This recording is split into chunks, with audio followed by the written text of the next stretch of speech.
Catherine Vale counted exactly 16 steps across the marble floor before she spoke the words that would shatter 3 years of silence. "I want an annulment." Her voice didn't shake. She'd practiced this moment in her head 1,000 times, rehearsed the steadiness, the finality. Duke Rowan Ashford looked up from his desk, those cold gray eyes finally meeting hers for the first time in weeks, and for one impossible second, something cracked behind his expression. "Catherine." He said her name. Actually said it. Not "my lady," not a polite nod, but her name, spoken like he'd been holding it in his mouth for years. "Give me 1 hour, just one, before you leave forever." If you're watching from London, Paris, New York, or anywhere across this world, stay with me. The story goes places you won't expect. Drop a comment with your city so I can see how far this journey travels. Hit that like button and let's dive in. The Ashford estate had 127 windows. Catherine had counted them all during the first year, when she still believed distraction might cure loneliness. She'd memorized the staff schedules, mapped every hallway, learned which floorboards creaked and which doors stuck in the rain. Knowledge had become her currency in a house where conversation was rationed like wartime bread. 3 years. 3 years of existing in the same space as a man who provided everything except presence. Rowan had given her gowns she never wore, jewelry that stayed locked in velvet-lined boxes, and a bedroom suite so far from his own quarters that she sometimes wondered if he remembered she lived there at all. "Your Grace, the carriage is ready whenever you require it."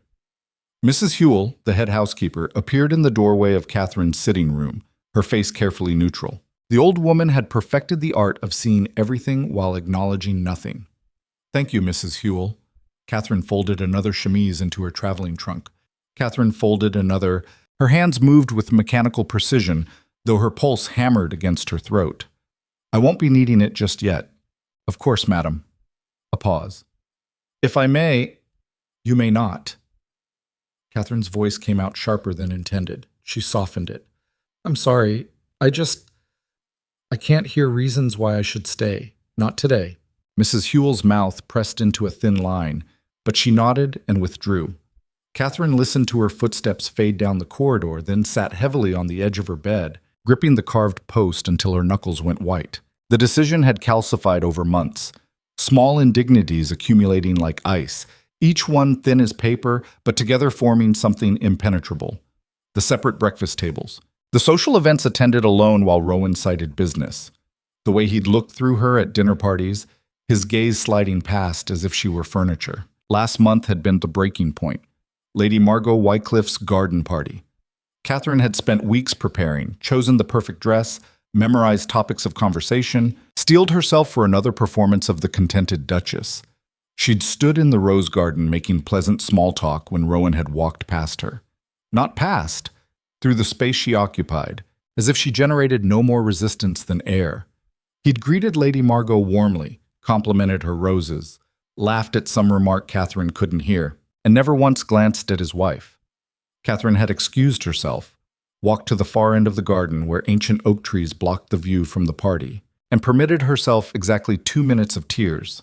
Then she'd dried her face, returned to the gathering, and smiled until her cheeks ached. That night, she'd written to her solicitor. "The annulment papers are prepared, Your Grace."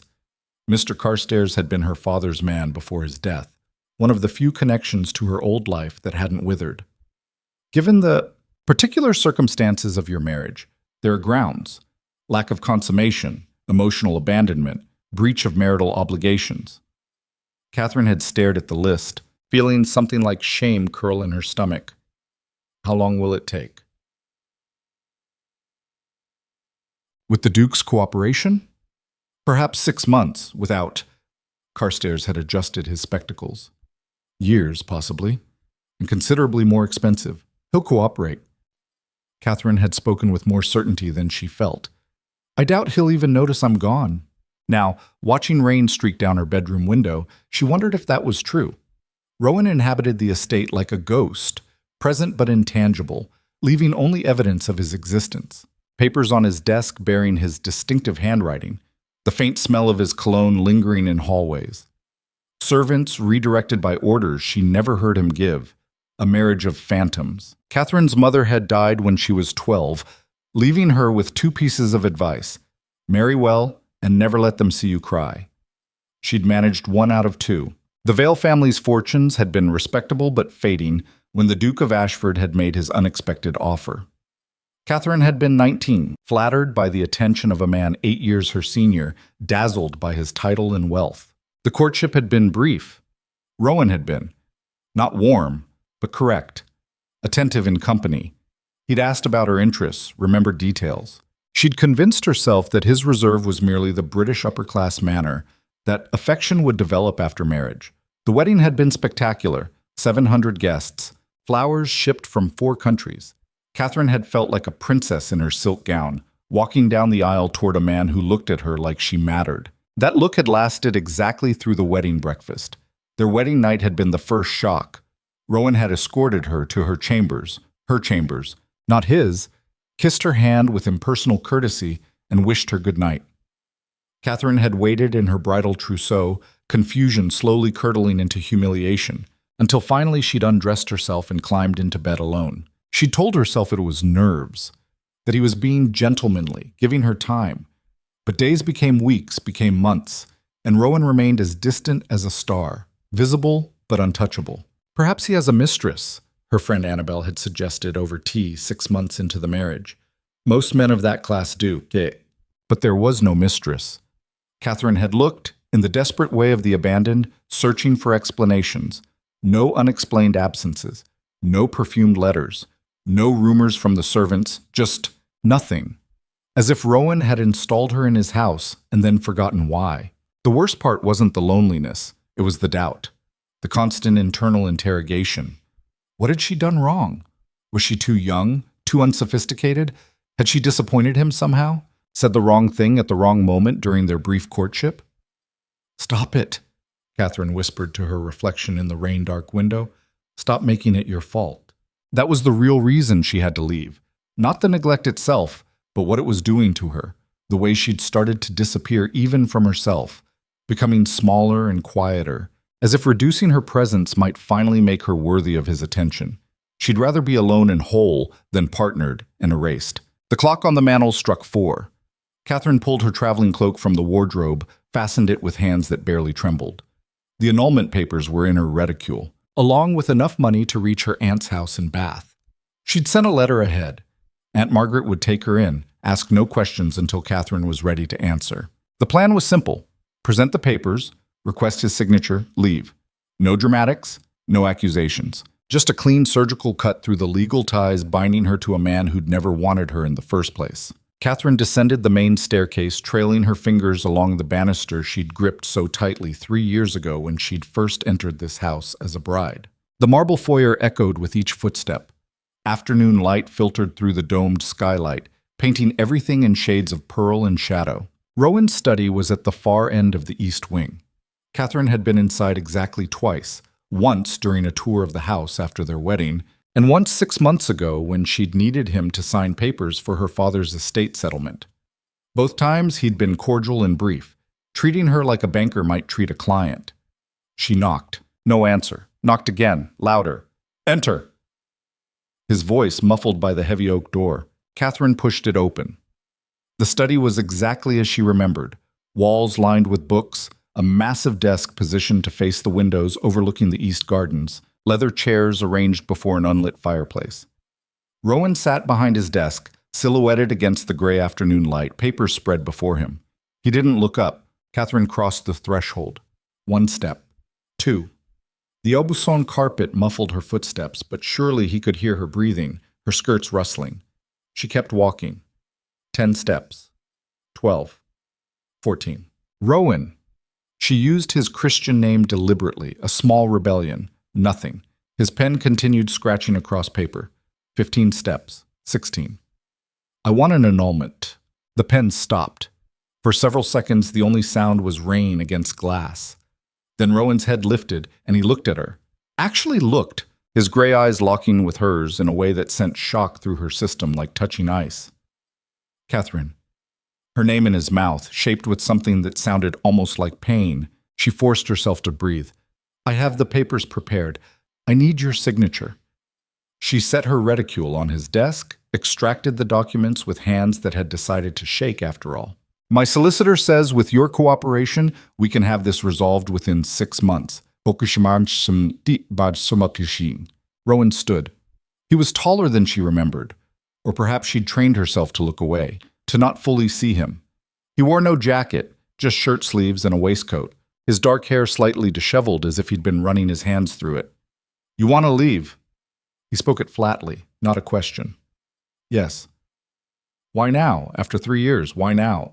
The question sparked anger in Catherine's chest. Why not now? What precisely am I staying for? The enlightening conversation? The warm companionship? She heard her voice rising and couldn't stop it. You've treated me like an unwanted piece of furniture. You provide for my material needs and ignore everything else. I'm tired of being lonely in a house full of people. I'm tired of feeling invisible. Something flickered across Rowan's face, too quick to interpret. I've never been unkind to you. No, Catherine laughed, bitter and sharp. No, you've been perfectly civil, impeccably polite. You've given me everything except a reason to stay. Your reputation, my reputation? She slammed her hand on the desk, surprising them both. My reputation is already damaged. People pity me, Rowan. The neglected Duchess. They whisper behind fans at parties. They speculate about what's wrong with me that my own husband can't bear to be in the same room. That's not... He cut himself off, jaw tightening. Not what? Not true? Then tell me what it is. Tell me why you married me if you never intended to actually have a wife. Rowan turned toward the window, his back to her. Rain streaked the glass, blurring the gardens beyond. It's complicated. Then uncomplicate it. I've earned at least that much honesty. Don't you think? He was silent so long she thought he might not answer at all. Then, give me 1 hour. Catherine blinked. What? 1 hour. Rowan faced her again, and there was something in his expression she'd never seen before, something raw and desperate lurking beneath his usual control. Before you leave forever, give me 60 minutes. If after that you still want the annulment, I'll sign whatever you put in front of me. I don't understand. An hour to say what? Everything. His hands flexed at his sides, the only sign of agitation. Everything I should have said 3 years ago. Everything I've... He stopped, visibly collecting himself. Please, Catherine, 1 hour. She should say no, should sign the papers and leave and never look back. But something in his voice, that crack in his armor, made her hesitate. 3 years she'd wanted him to see her, speak to her, acknowledge her existence. And now, at the moment of leaving, he was asking her to stay. 1 hour, she heard herself say. Starting now. Rowan nodded, then did something completely unexpected. He walked to the door, locked it, and pocketed the key. Catherine's pulse jumped. What are you doing? Ensuring you don't leave before the hour is up. His mouth twisted in something that wasn't quite a smile. I know you, Catherine. You'll bolt the moment this becomes uncomfortable. You don't know me at all. Go bochi makots. Don't I? He leaned against the door, arms crossed. You count things when you're nervous, windows, steps, ceiling panels. You read 3 books a week, usually in the garden when you think no one's watching. You take your tea with honey, not sugar, and you hate cucumber sandwiches but eat them anyway at parties because you think refusing is rude. You play piano at midnight when you can't sleep. Chopin, mostly. You have a scar on your left hand from when you burned yourself on a candle when you were 7. And every Tuesday at 4 o'clock, you walk to the village to visit Mrs. Cooper's bookshop, and you always buy whatever she recommends. She Wait. Catherine stared at him, her heart pounding so hard she could hear it. How do you... I pay attention. His voice was rough. I've always paid attention. Then why... Her throat closed around the words. Why have you treated me like I don't exist? Because I'm a coward. Rowan said it simply, baldly. And because I was trying to protect you from something you didn't know existed. Protect me? By ignoring me on... Yes. He pushed off from the door, began pacing, short, agitated movements completely unlike his usual controlled composure. I made a choice 3 years ago. A terrible, necessary choice. And I've been living with the consequences ever since. Catherine sat in one of the leather chairs before the fireplace, her legs suddenly unsteady. What choice? Rowan stopped pacing, stood with his back to her for a moment. When he spoke, his voice was low. The night before our wedding, I received a visitor, Marcus Thorne. The name meant nothing to Catherine. Who? A man I knew from Oxford. We'd had a disagreement, a rather significant one. Rowan's hands clenched behind his back. He'd been engaged to a woman named Elena Winters. I discovered he was embezzling from her family's estate, considerable sums. I reported him. The engagement was broken. He was ruined, professionally and socially. Good, Catherine said firmly. He was a thief. Yes, and he blamed me for his downfall. Rowan turned to face her. He came to me the night before our wedding with documents, letters, evidence of indiscretions from your father's past, financial irregularities, an affair that produced a child, things that would destroy your family's reputation entirely if they became public. Catherine felt the blood drain from her face. My father, untouchable. I don't know if it was true. The documents looked authentic, but Thorne was clever. He could have fabricated them. Rowan's jaw tightened. He gave me a choice. Rowan's jaw tightened. He'd keep my distance from you. Treat you as a wife in name only. Maintain you, but never truly integrate you into my life. Or he'd release everything.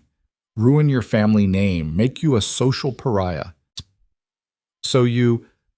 Catherine couldn't finish the sentence. I chose to protect you the only way I knew how.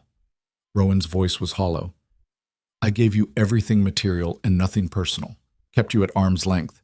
Made myself into the cold. Distant husband so thoroughly that no one would ever suspect you meant anything to me. Because if Thorne thought I didn't care, he'd have no leverage. Catherine stood abruptly, the room tilting. That's insane. You ruined our marriage to protect me from theoretical scandal? Your reputation, your future, your ability to move in society, all of it would have been destroyed. You would have been connected to fraud, to adultery, to illegitimate children. No one would have received you. You'd have been cut from every guest list, whispered about, pitied at best and scorned at worst. So instead, I've been pitied and scorned as the wife you can't stand to touch. Catherine's voice cracked. How was that better, see? Because you could leave. Rowan said it quietly, intensely. Don't you see? This way, you could walk away. Annul the marriage. Start fresh somewhere else as Catherine Vale, unfortunate wife of a cold aristocrat, but not as the daughter of a scandalous fraud. You could still have a life. I didn't want a life somewhere else. I wanted... She stopped, swallowed hard. I wanted you. I wanted what you promised when you asked me to marry you. Partnership, companionship, maybe even love, eventually. I know. Rowan's control was cracking, his voice rough. I know, and I'm sorry. I've been sorry every single day for 3 years. Then why didn't you tell me? Why didn't you let me make that choice? Because I knew what you'd choose. He stepped toward her, stopped. You're brave and stubborn and loyal to a fault. You'd have told me to damn the consequences, that you could handle the scandal. And maybe you could have. But I couldn't watch it destroy you. I couldn't risk it. Catherine pressed her hands to her face, trying to process it all. 3 years. 3 years of loneliness and doubt, of questioning her own worth, of wondering what was wrong with her. And it had all been a lie. A calculated performance to protect her from a threat she had never known existed. Is he still out there? She asked. Thorne? Yes. Watching. Waiting. Rowan's voice was grim. I've had investigators trying to find evidence against him. Something to neutralize his threat. But he's careful. Very careful. What does he want? If not to destroy me, then what's the point of all this? Revenge. He wants me to suffer, and for 3 years, he's gotten exactly what he wanted, watching me destroy my own happiness, piece by piece, to keep you safe. Catherine lowered her hands, looked at him. Really looked. Perhaps for the first time since their wedding. She saw shadows under his eyes, new lines at the corners of his mouth, the tension in his shoulders, the way he held himself like a man carrying weight that never eased. You've been miserable, she said, surprised by the realization. Yes. Good. The word came out sharp, and she didn't soften it. You should be. You made this choice without me. You decided what I could handle, what I deserved to know, what my life should look like. And you never once asked me what I wanted. Rowan flinched. You're right. I know I'm right. Catherine moved to the window, stared out at the rain. Do you have any idea what these 3 years have been like? The nights I've spent wondering what I did wrong? The way I've dissected every conversation from our courtship, searching for the moment I disappointed you? Catherine, I started to hate myself. Her voice broke. I looked in the mirror and thought, what's wrong with you? Why aren't you enough? I became smaller and quieter, trying so hard to be whatever you might want, if you'd just look at me. I did look. Rowan's reflection appeared in the window beside hers. Every day. You have no idea how many times I nearly broke, nearly said to hell with Thorne and the threats and everything else. But then I'd imagine you facing those scandals and I'd... Stop! Catherine spun to face him. Stop making yourself the martyr in this story. You were protecting yourself too. Protecting yourself from making the hard choice, from fighting back, from trusting me enough to let me share the burden. You're right, he said again, about all of it. The admission took the wind out of Catherine's anger, leaving something rawer behind. What am I supposed to do with this? You've just told me our entire marriage is a sham built on your unilateral decision to sacrifice both of us for my supposed protection. How do I... She gestured helplessly. How do we come back from this? I don't know. Rowan's honesty was almost worse than his earlier deception. Maybe we can't. Maybe I've destroyed it too thoroughly. But I had to tell you, before you left, you deserved to know it wasn't you. It was never you. Catherine sat down again, her legs giving out. The annulment papers lay on Rowan's desk, suddenly feeling like relics from a different conversation. Everything had shifted, tilted, rearranged itself into a picture she didn't recognize. Show me, she said. What? The evidence? The letters? The documents Thorne brought? Show me what was worth 3 years of our lives. Rowan hesitated, then moved to a painting on the wall, a landscape of the Scottish Highlands. He pressed something, and the painting swung outward on hidden hinges, revealing a small safe. Catherine watched as he worked the combination, pulled out a leather portfolio, and carried it to her. I've kept them locked away, he said. I've looked at them exactly twice since the night Thorne gave them to me. They felt like poison. Catherine opened the portfolio with shaking hands. Inside were letters in faded ink, financial statements, a birth certificate. She read through them slowly, her stomach sinking with each page. These are... She looked up at Rowan. These could be real. I know. My father... Catherine's voice trailed off. The man in these documents was a stranger, a gambler, an adulterer, a man who'd committed fraud and then covered it with more fraud. If this was true, her childhood had been built on lies. Her family's respectable name had been a facade. Or, Rowan said carefully, Thorne is an expert forger who's woven truth and lies together so skillfully that even experts couldn't easily untangle them. I've had 3 different investigators examine these. One said definitely real. One said possibly fake. One said impossible to determine without more evidence. Catherine set the papers aside, her hands numb. So we don't even know if the threat is real. No, but I couldn't risk it. You couldn't risk asking me. Catherine looked at him, feeling tired down to her bones. That's what it comes down to. You didn't trust me. I was trying to... Protect me, yes. I heard you. She stood, straightened her skirts. Your hour is almost up. Rowan glanced at the clock on the mantel. 42 minutes. Close enough. Catherine moved toward the desk, picked up the annulment papers, then paused. I need to think about all of this, about what it means and what I want to do next. Take the time you need. I'm not promising anything, she said sharply. I'm not forgiving you just because you had noble intentions. Intentions aren't worth much when they result in 3 years of pain. I understand. Catherine reached for her reticule, then stopped as something caught her eye. Behind Rowan's desk, partially hidden by a cabinet, was a painting on an easel. She moved closer, and Rowan tensed. What is this? Catherine, don't... But she was already pulling the cabinet aside, revealing the canvas. It was her. A portrait, painstakingly detailed, showing her sitting in the garden reading, afternoon light filtering through the oak trees. The artist had captured the exact dress she'd worn last month, the way she tucked her hair behind her ear when she was absorbed in a book, the small smile that played at her lips when something delighted her. "You painted this," Catherine whispered.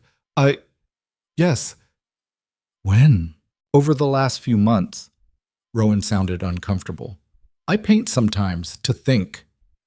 Catherine studied the portrait, seeing herself rendered with such care, such attention to detail. This wasn't the work of a man who didn't care. This was obsession.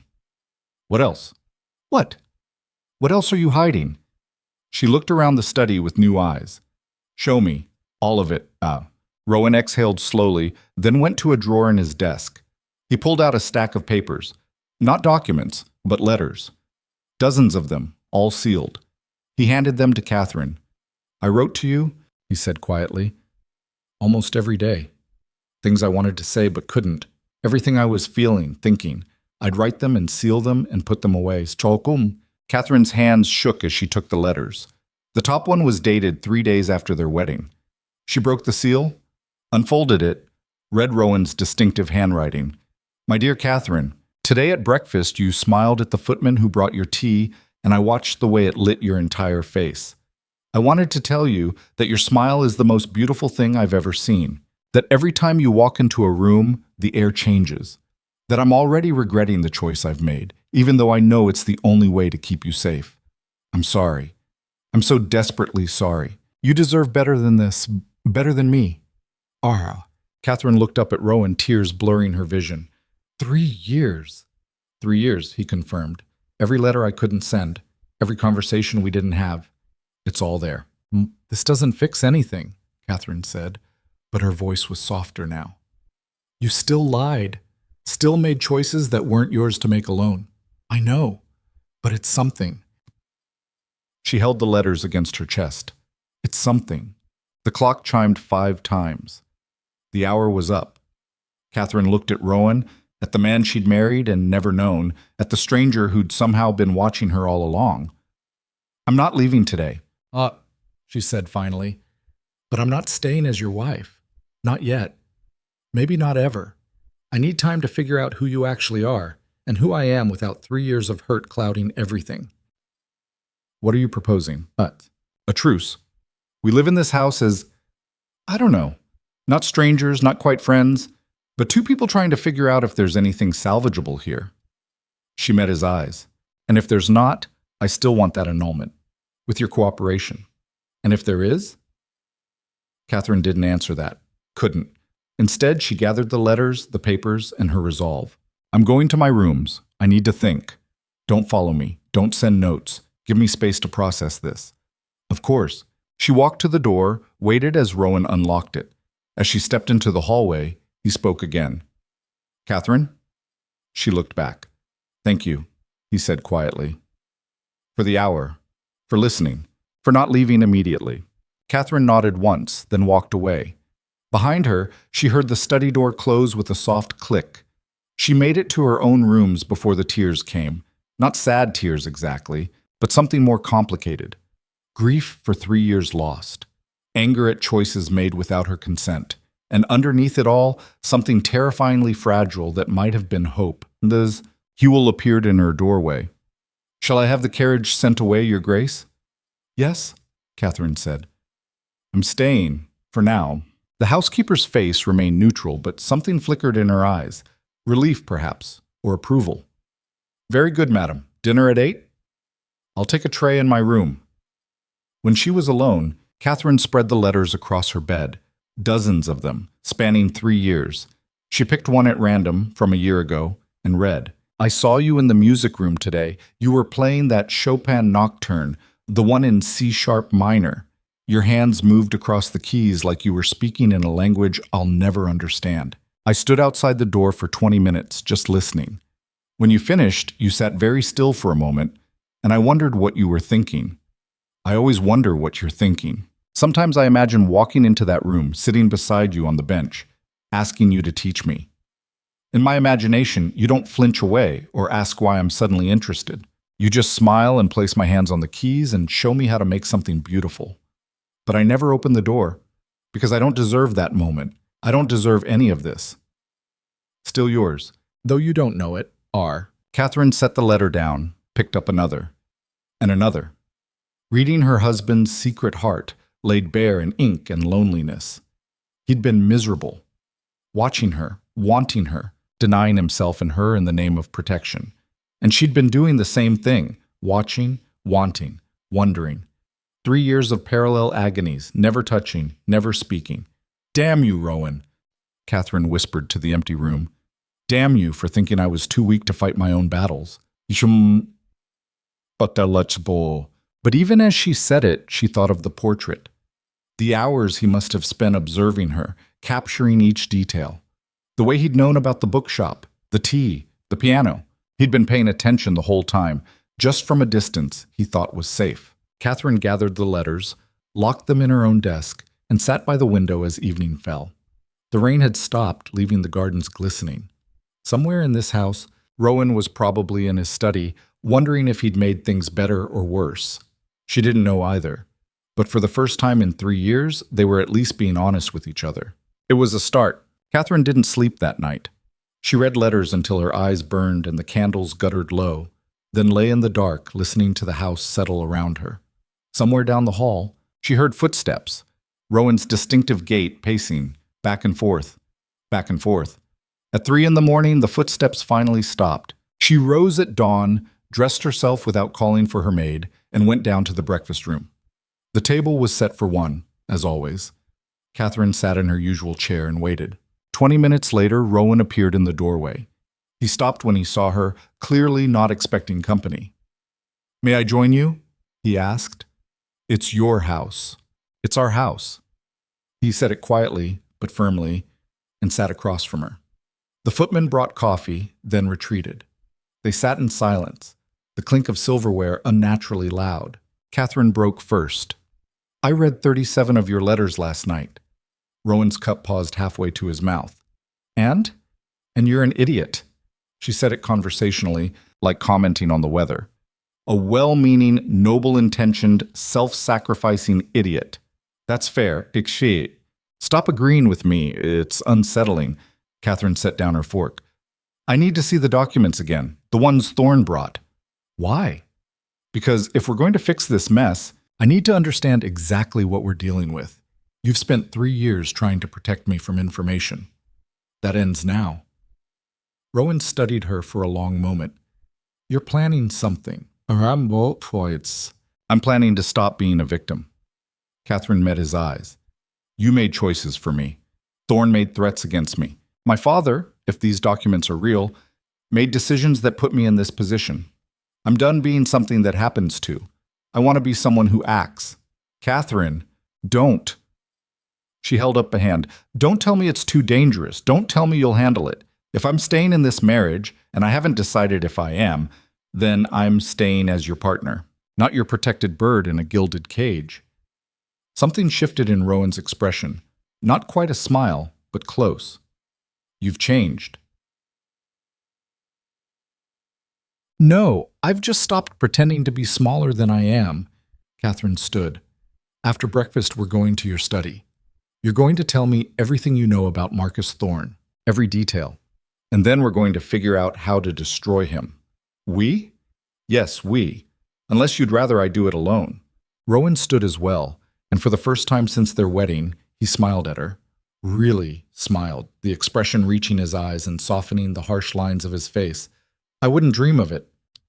2 hours later, they sat in Rowan's study surrounded by papers. Catherine had commandeered his desk, spreading documents across every surface. Rowan sat in one of the leather chairs, watching her work with something like fascination. "Tell me about Thorne," Catherine said, not looking up from the financial statements she was examining. "Not just the blackmail, everything. How you met, what he's like, where he's vulnerable." "We were at Oxford together. Same college, different circles initially. He was charming, popular, always had money, though no one quite knew where it came from. I met him through mutual friends." "When did you become enemies?" "We weren't enemies. We were barely friends." Rowan leaned back, eyes distant with memory. "Elena Winters was my friend. We'd known each other since childhood. When she got engaged to Thorn, she seemed happy. But about 6 months before the wedding, she came to me upset. Money was missing from her accounts. Small amounts at first, then larger sums. Catherine looked up. And you investigated. I asked questions. Quietly, discreetly, found a pattern. Thorn had been skimming from her accounts since the engagement began. Using her name to secure loans he never repaid. He'd been doing it carefully, but not carefully enough. What happened when you confronted him? I didn't confront him directly. I went to Elena's father with the evidence. He confronted Thorn. Rowan's jaw tightened. The engagement ended. Thorn was cut from society. His reputation was ruined. He blamed me for everything. But you did the right thing. Did I? Elena married someone else 6 months later, a man who drinks too much and gambles away her allowance. She wrote to me once, asking if I'd destroyed her chance at happiness with Thorn because I wanted her for myself. Well, Catherine set down the papers. Did you? No, but she didn't believe me. Rowan met her eyes. I've been thinking about that. About how good intentions can still destroy things. About how protecting someone doesn't always mean you're doing the right thing. Are you trying to apologize again? I'm trying to understand why I keep making the same mistakes. He stood, moved to the window. When Thorn came to me before our wedding, my first thought wasn't, let me verify this, or let me tell Catherine and decide together. It was, I have to protect her at any cost. The same impulse that led me to expose Thorn. The same impulse that's apparently my defining characteristic. There are worse characteristics than wanting to protect people, not when it becomes arrogance. Deciding I know better than everyone else what they can handle. Rowan turned back to her. I'm trying to do better, which is why I'm sitting here letting you read confidential documents and plot against a dangerous man instead of sending you to Bath for your own safety. How restrained of you. Catherine's tone was dry, but something warm flickered in her chest. Now tell me about his current situation. Where does he live? What does he do? Who does he associate with? He has rooms in London. Bloomsbury, last I heard. He works as a consultant of sorts. Helps wealthy families manage their investments. Ironic, given his history. Or strategic. He'd have access to their financial information. Leverage. Catherine tapped her fingers on the desk. Has he blackmailed anyone else? Not that I know of, but I haven't been looking. I've been focused on defense, not offense. That's going to change. Catherine stood, began pacing, a mirror of Rowan's movements from the night before. We need to know everything about him. His clients, his debts, his secrets. You said you had investigators? 3 different firms over the years. None found anything useful. Because they were looking for evidence to defend against his threats. We need to attack. Catherine stopped, faced him. I want to hire someone new, someone who specializes in finding dirt. That's expensive and potentially dangerous if Thorn finds out. I have money. My father left me an inheritance independent of your support. She paused. Assuming those documents are forgeries and he actually had legitimate money to leave. Even if they're real, the inheritance was yours. It came through your mother's side. Catherine nodded slowly, processing that. Then I want to use it to fight back. Catherine, if Thorn realizes we're investigating him, he'll what? Release documents that might be fake? Let him. We'll fight fire with fire. She moved closer to Rowan, close enough to see the silver threading through his dark hair. I've spent 3 years being afraid of shadows. I'm done. Even if those papers are real, even if my father was everything terrible they suggest, I'm not responsible for his choices, and I'm not going to let Thorn use them to control my life. Rowan looked at her with something close to awe. When did you become fearless? I'm not fearless. I'm furious. Catherine's voice shook slightly. I'm angry at Thorn for the threats. Angry at you for the secrets. Angry at myself for accepting so little for so long. And I'm going to use that anger to burn down everything that's been keeping us trapped. That's... Rowan reached out, then seemed to catch himself, his hand falling back to his side. That's magnificent. Say. The almost touch sent heat through Catherine's skin. She stepped back, needing distance. I need names. Investigators who aren't afraid of getting their hands dirty. There's a man, Silas Grant. He's expensive and he's ruthless, but he's effective. Rowan moved to his desk, pulled out a card from a drawer. He doesn't ask questions about legality, just gets results. Perfect. Send for him.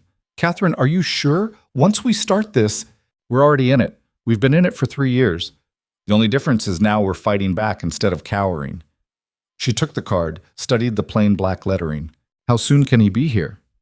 I'll send a messenger today. He could be here by tomorrow evening if he's available. Good. Catherine tucked the card into her pocket. In the meantime, I want to go through every document Thorne gave you. Not just read them, but analyze them. Look for inconsistencies, anachronisms, anything that might prove they're forgeries.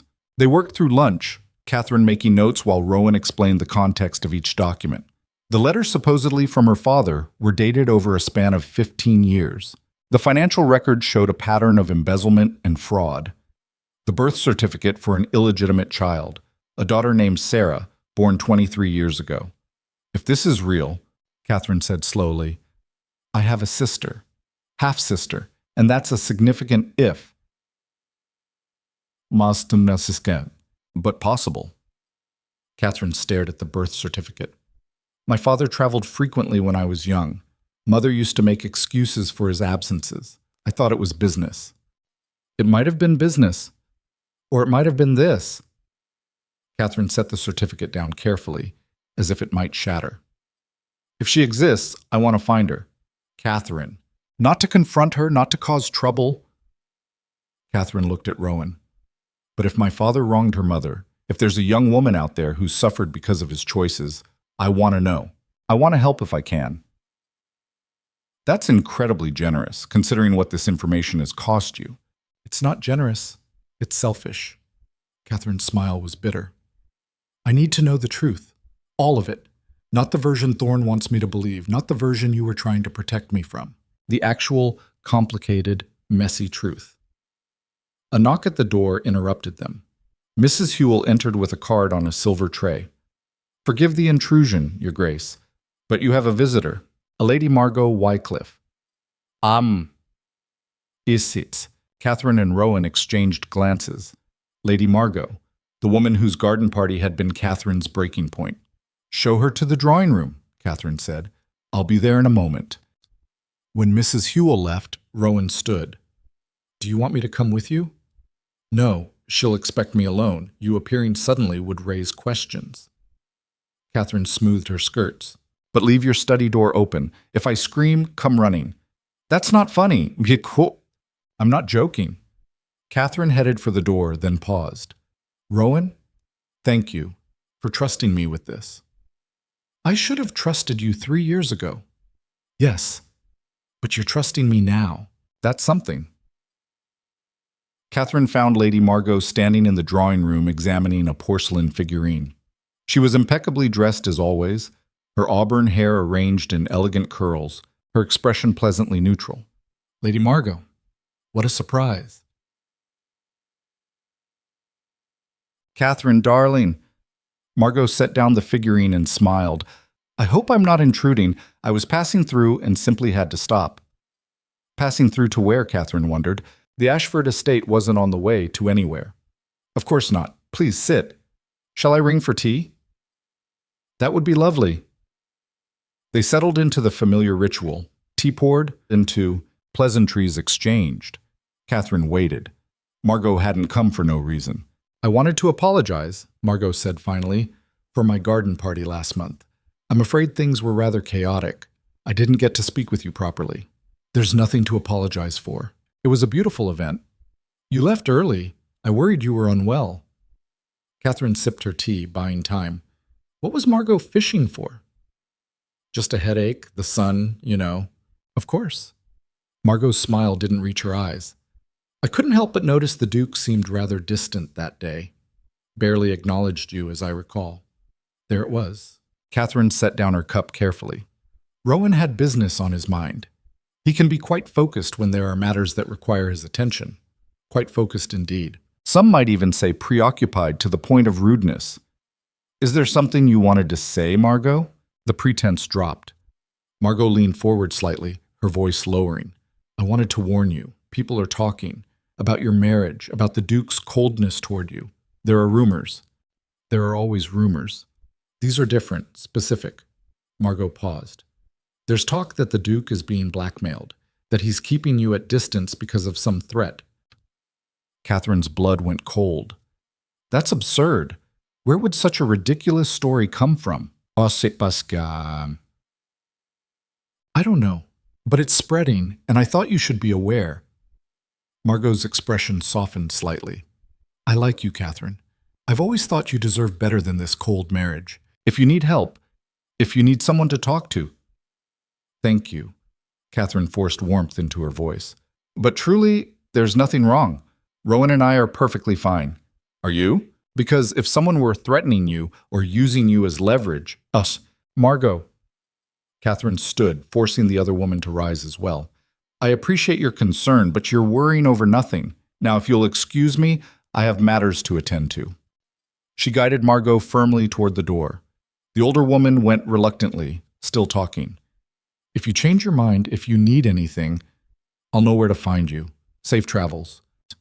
Catherine practically pushed her out, then leaned against the closed door, her heart racing. Rowan appeared from the hallway. I heard voices rising. What happened? Someone's talking. Someone knows about the blackmail. Catherine's voice was tight. Margot came here to fish for information under the guise of concern, which means the rumors are already spreading. That's not possible.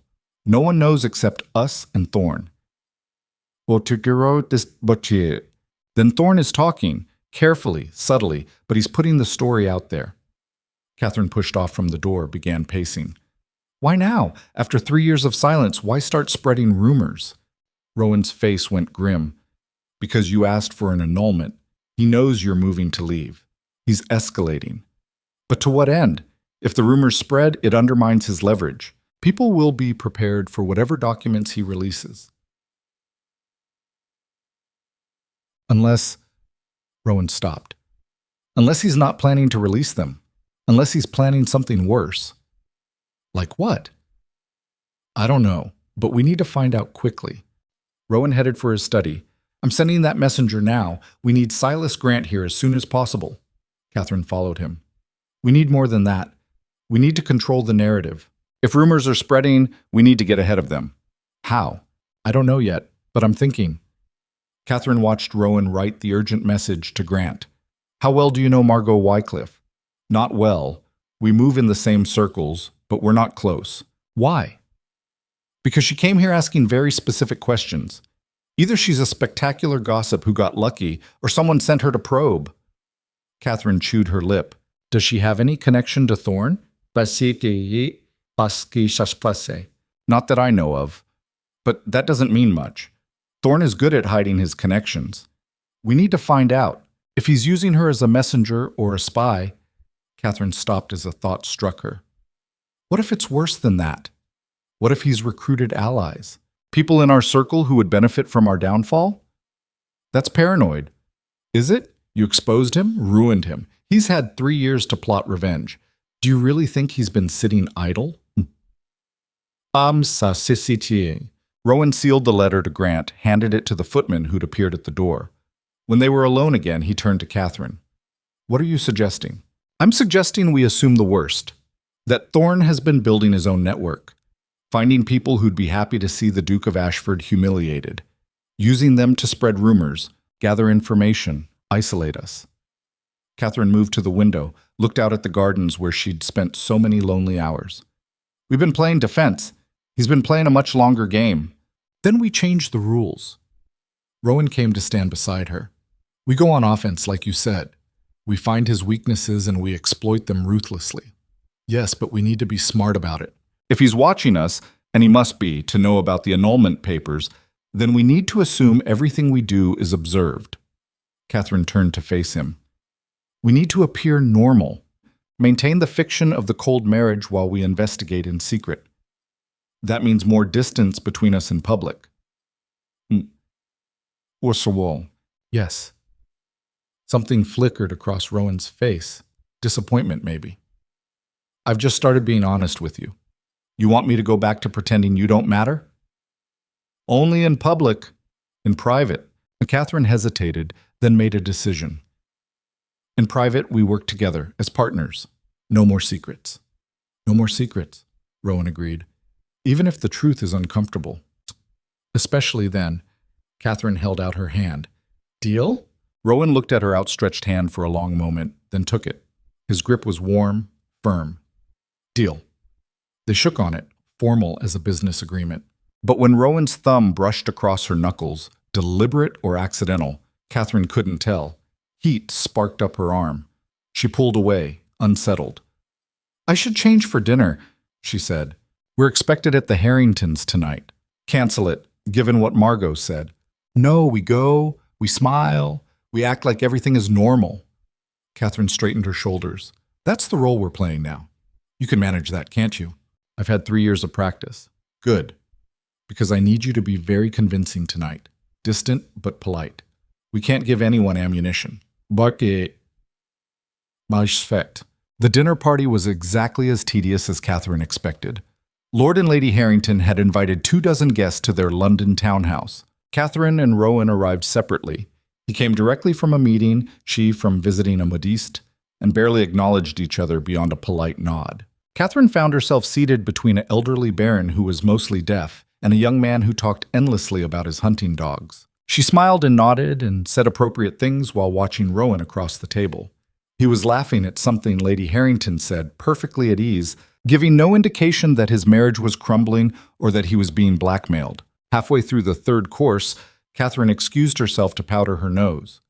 The retiring room was empty except for one other woman, a pretty blonde Catherine didn't recognize. Dreadful party, isn't it? The blonde said cheerfully, reapplying her lip color. The Harringtons always invite too many people and serve too much wine. It's not so bad, Catherine said politely. You're the Duchess of Ashford, aren't you? I've seen you at events. The woman extended a hand. Sarah Mitchell. My husband is the one boring everyone about grain prices. Catherine shook her hand, something nagging at her. Sarah, the name from the birth certificate, but Mitchell was a common name, and Sarah even more so.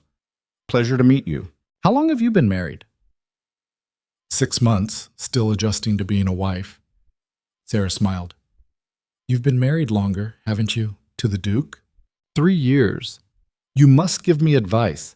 How do you manage it? Being married to someone so powerful and important? There was something off in the question, too pointed. Catherine studied Sarah's face, looking for resemblance to her father. Brown eyes, like his. Similar nose? Or was she imagining it? One day at a time, Catherine said carefully. Where are you from originally, Miss Mitchell? It's Mrs. Mitchell now, and I'm from Cornwall originally. Small village. You wouldn't have heard of it. Try me. I've spent time in Cornwall. Sarah's smile flickered. Trevelyan. Tiny fishing village.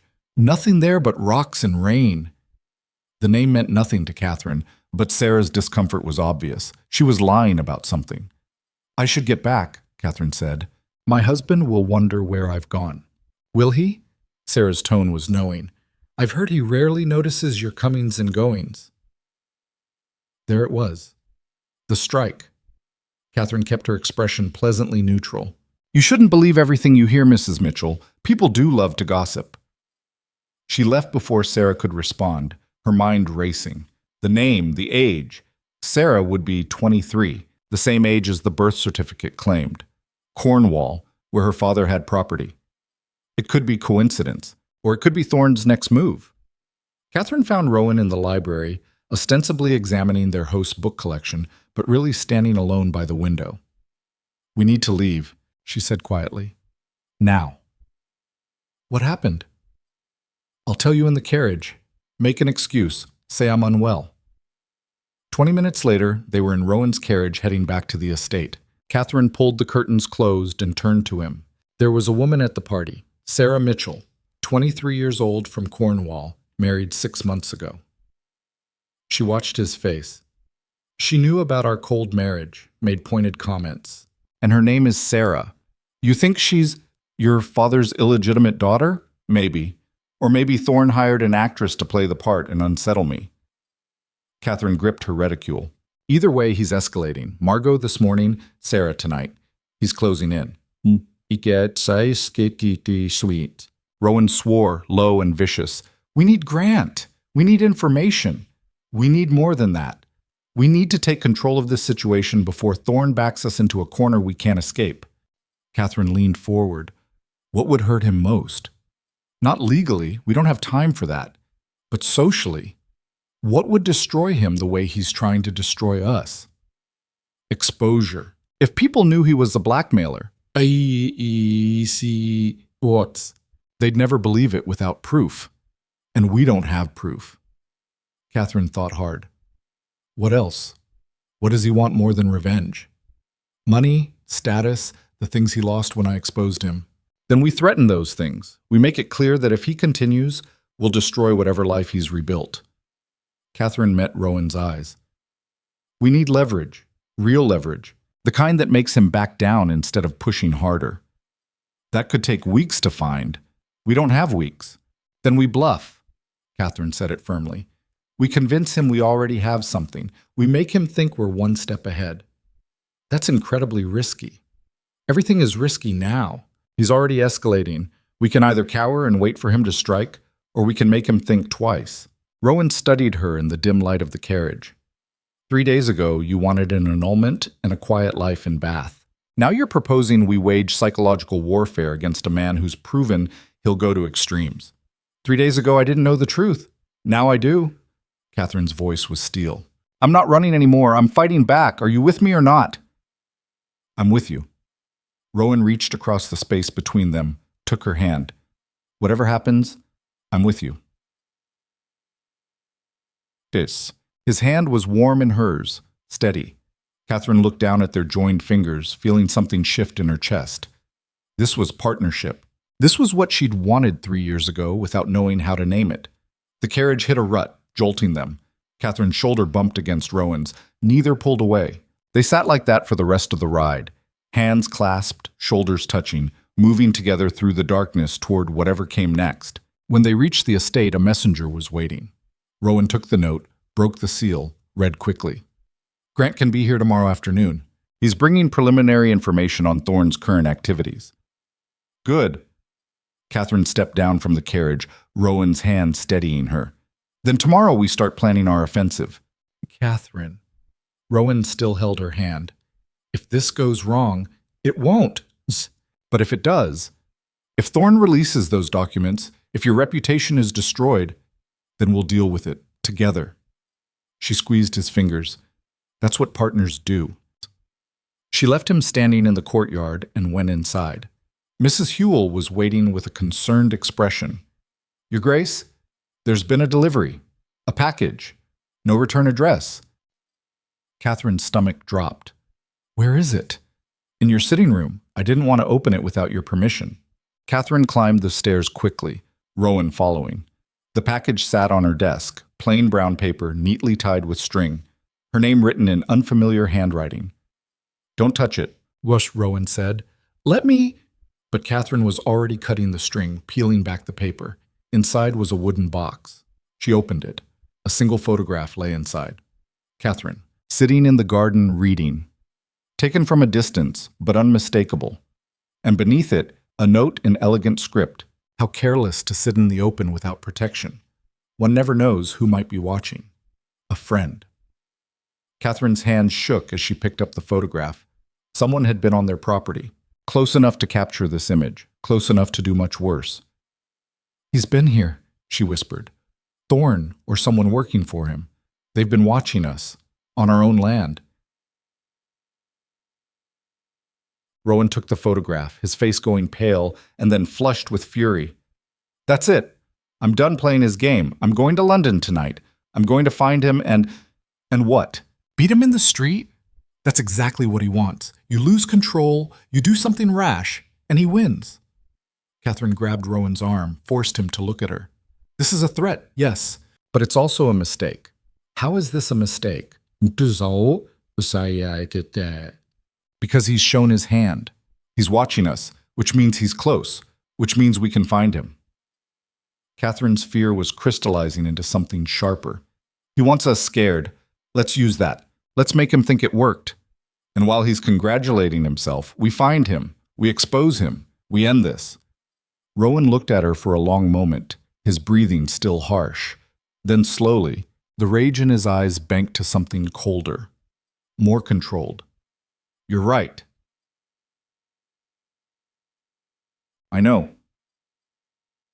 Catherine set the photograph back in the box, closed it. Tomorrow when Grant arrives, we tell him about this. We use it. We turn Thorne's threat into our weapon. And tonight? Tonight we post guards, we lock the doors, we sleep. Catherine met his eyes, and we stopped being afraid. Because fear is what he wants, and I'm done giving him anything he wants. Rowan didn't leave.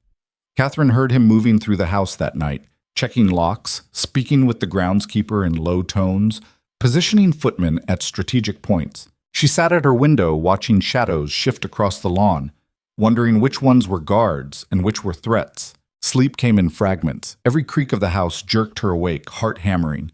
At some point past 3, she gave up and wrapped herself in a dressing gown. The hallway was dark except for a sliver of light under Rowan's door. She knocked softly. Come in. Rowan sat at his desk, still fully dressed, papers spread before him. He looked up when she entered, and something in his expression softened. Couldn't sleep either? Asing, every time I close my eyes, I see that photograph. Catherine moved to the window, keeping well back from the glass. He was right there, watching me read, completely unaware. What else has he seen? What else does he know? Grant will help us figure that out. Rowan stood, poured brandy into 2 glasses. Here, it'll help. Catherine took the glass, their fingers brushing. The alcohol burned going down, but settled warm in her stomach. Do you think it's one person or several? Watching us? I don't know. Thorne has money. Not as much as he had, but enough to hire people. Rowan drained his own glass. We've been careless. Assumed we were safe on our own property. We were supposed to be safe. Catherine's voice cracked slightly. This is our home, or it's supposed to be. Rowan crossed to her, stopped an arm's length away, close enough that she could see the exhaustion in his face, the way his jaw was tight with suppressed fury. I'm going to fix this. Whatever it takes. We're going to fix it, Catherine corrected. Stop trying to shoulder everything alone. Old habits. Break them. She set down her glass.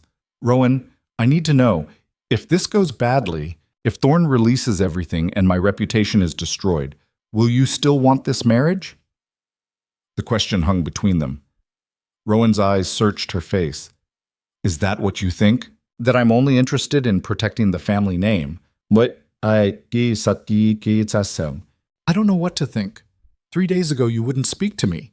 Now we're planning to wage war together. I don't know what's real and what's tactical. This is real. Rowan reached out, hesitated, then touched her face, fingers gentle against her cheek. Everything I wrote in those letters was real. The rest was survival. Badly executed, cowardly survival, but survival nonetheless. Catherine closed her eyes against the rush of feeling. His hand was warm, calloused, shaking slightly. When she opened them again, he was closer. If Thorne destroys you, Rowan said quietly, then we're destroyed together. I'm not letting you face that alone. Not anymore. That's not an answer to my question. Yes, I'll still want this marriage, scandal or no scandal, because I want you, Catherine.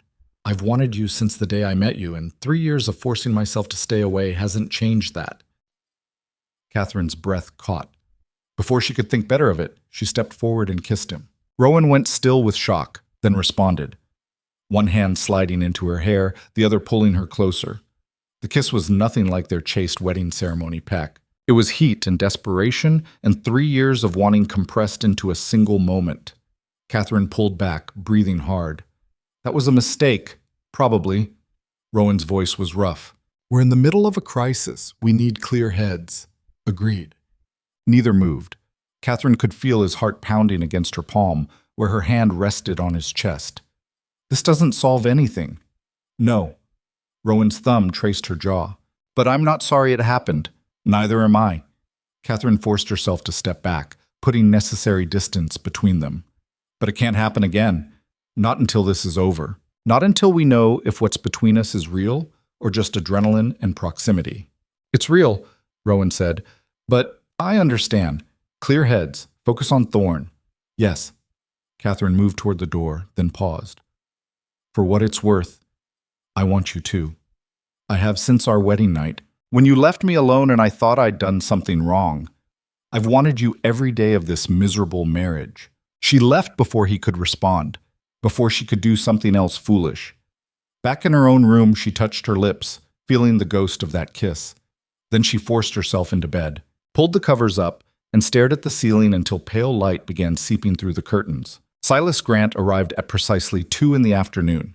He was a compact man in his 40s, dressed in unremarkable gray, with eyes that missed nothing. Catherine watched from the drawing room window as he climbed from his carriage, noting the way he studied the house's exterior, the positioning of the windows, the sightlines from the road. He's thorough, she murmured. Rowan stood beside her. They'd maintained careful distance all day, speaking only about logistics. That's why he's expensive. Grant was shown to the study.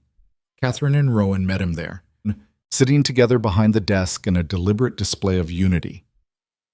Your Grace! Your Grace! Grant's bow was perfunctory. I understand you have a blackmail problem. T. Marcus Thorne, Rowan said. We need everything you can find on him. Financial records, associates, current activities, and we need it quickly. How quickly? Days. A week at most. Grant's eyebrows rose slightly. That's not much time for a thorough investigation. We don't have much time. Catherine leaned forward. Thorne is escalating. He sent this yesterday. She pushed the photograph across the desk. Grant examined it without touching. Someone was on your property. Yes. Which means he's moving from threats to action. We need leverage before he makes his next move. Leverage costs money. I have money. Catherine named a figure that made Grant's expression sharpen with interest. That'll buy you something. Can't promise what. Grant finally picked up the photograph, studied it more closely. Amateur work. See how the focus is slightly off? This was taken with a hand camera, not a professional setup. Whoever shot this was nervous or rushed. What does that tell us? Rowan asked. That Thorne might not have as much organization as you fear. He's hiring cheap help or doing some of this himself. Grant set the photograph down. Tell me everything, from the beginning. They spent 2 hours walking Grant through the history. Thorne's grudge, the pre-wedding blackmail, the documents, the 3 years of distance. Catherine watched the investigator's face, trying to read his reactions. He gave away nothing. These documents, Grant said finally. I'll need to see them. Rowan retrieved them from the safe. Grant examined each page with maddening slowness, occasionally making notes. When he finished, he sat back. Some of this is real. Catherine's stomach dropped. How much? The financial irregularities, I recognize the handwriting. Your father used the same solicitor my late partner worked for. These signatures are genuine. Grant tapped the letters. But these? Different ink, different paper quality. Someone tried to match the period but got the details wrong. This paper wasn't available in England until 3 years ago. So it's a mix, truth and lies woven together. Catherine felt oddly relieved. My father was a fraud, but maybe not an adulterer. Maybe. The birth certificate is harder to verify without finding the woman in question. Grant made another note. You said there was a Sarah Mitchell at a party last night? Yes. Could be coincidence. Could be planted. Catherine described the encounter. I'll look into her, see if she's legitimate or a hired actress. Grant stood. I'll need 3 days minimum. In the meantime, maintain your normal routines as much as possible. Don't give Thorne any indication you're investigating. Difficult when he's having us photographed, Rowan said dryly. Then make it look like you're rattled, scared. That's what he wants to see. Grant moved toward the door. One more thing. If I find evidence of real crimes, extortion, fraud, anything actionable, I'm obligated to report it. Are you prepared for that to become public? We're prepared for anything, Catherine said, more confidently than she felt. When Grant left, Catherine turned to Rowan. Some of it was real. My father was stealing. That doesn't make you responsible for his choices, doesn't it? His blood runs in my veins. His decisions led to this mess. Catherine moved to the window, watched Grant's carriage disappear down the drive. If those financial crimes come out, they'll destroy what's left of my family's reputation. Then we make sure the narrative is controlled. Your father made mistakes. You're not him. Rowan came to stand beside her. We tell the truth before Thorne can weaponize it. That's a risk. Everything is a risk now. Catherine nodded slowly, an idea forming. What if we don't wait for Grant? What if we go on the offensive now? How? We call Thorne's bluff, publicly. Catherine turned to face Rowan. We announce that we've been receiving blackmail threats, that someone is trying to extort us using forged documents. We get ahead of the story. That's insane. It'll cause a scandal. There's already going to be a scandal. At least this way we control when and how it breaks. Catherine's mind was racing. We frame it correctly, the Duke and Duchess being targeted by a vindictive enemy. We become sympathetic figures instead of victims trying to hide shameful secrets. Rowan stared at her. You want to weaponize our own scandal? I'm sure says. Yes, before Thorne can. Catherine grabbed his hands. Think about it. If we come forward, we look honest, brave. If the documents are mixed truth and lies like Grant says, we can admit to the true parts and deny the false ones. We control the narrative. It could backfire spectacularly, or it could work. And either way, we're not sitting here waiting to be destroyed. Catherine squeezed his fingers. I'm tired of defense, Rowan. Let's attack. He looked at her for a long moment, something like pride flickering in his eyes. You've become dangerous. I've always been dangerous. I just didn't know it yet. Catherine released his hands. We announce it tomorrow night, at the Blackwood Ball. Everyone who matters will be there, including Thorne. Especially Thorne. I want to see his face when we steal his power. The next 30 hours passed in a blur of preparation. Catherine composed a statement with Rowan's help, choosing each word carefully. They briefed their solicitor, warned their closest associates. Mrs. Hewell arranged their household with military precision, anticipating the chaos that would follow. The evening of the Blackwood Ball, Catherine dressed with extra care. Deep emerald silk that brought out her eyes. Her mother's diamonds at her throat. War paint, she thought, clasping the necklace. Armor for battle. Rowan appeared in her doorway as she finished. He wore formal black, his expression grim and determined. You look beautiful. You look terrified. I am terrified. He crossed to her, adjusted one of her earrings with gentle fingers. We're about to blow up our lives. Our lives were already blown up. We're just taking control of the explosion. Catherine met his eyes in the mirror. Are you with me? Always. The Blackwood Ball was London's social event of the season. Lady Blackwood had outdone herself. The ballroom dripped with crystal chandeliers and hothouse roses, hundreds of candles casting everything in warm light. Catherine and Rowan arrived separately as usual, circulating among different groups. Catherine spotted Thorne almost immediately. He stood near the refreshment table, talking with Lord Pemberton, looking entirely at ease. When he saw her, he smiled, the expression of a man who thought he'd already won. She smiled back, letting him think she was frightened. Let him feel secure for a few more minutes. Lady Margot approached, concern painted on her face. Catherine, darling, are you well? You look pale. I'm fine, Margot. Just tired. Catherine accepted a glass of champagne from a passing footman. It's been an exhausting week. I can imagine. Is there anything I can do? Catherine studied her. Was Margot genuinely concerned or fishing for information? Impossible to tell. Actually, yes. Could you gather people's attention? I need to make an announcement. Mostan. Margot's eyes widened. An announcement? What kind of... You'll see. Catherine handed her empty glass to a servant. 5 minutes. Tell everyone the Duke and Duchess have important news. She found Rowan across the room and nodded. He'd been watching for her signal. He moved to the orchestra platform, spoke briefly to the conductor. The music died away.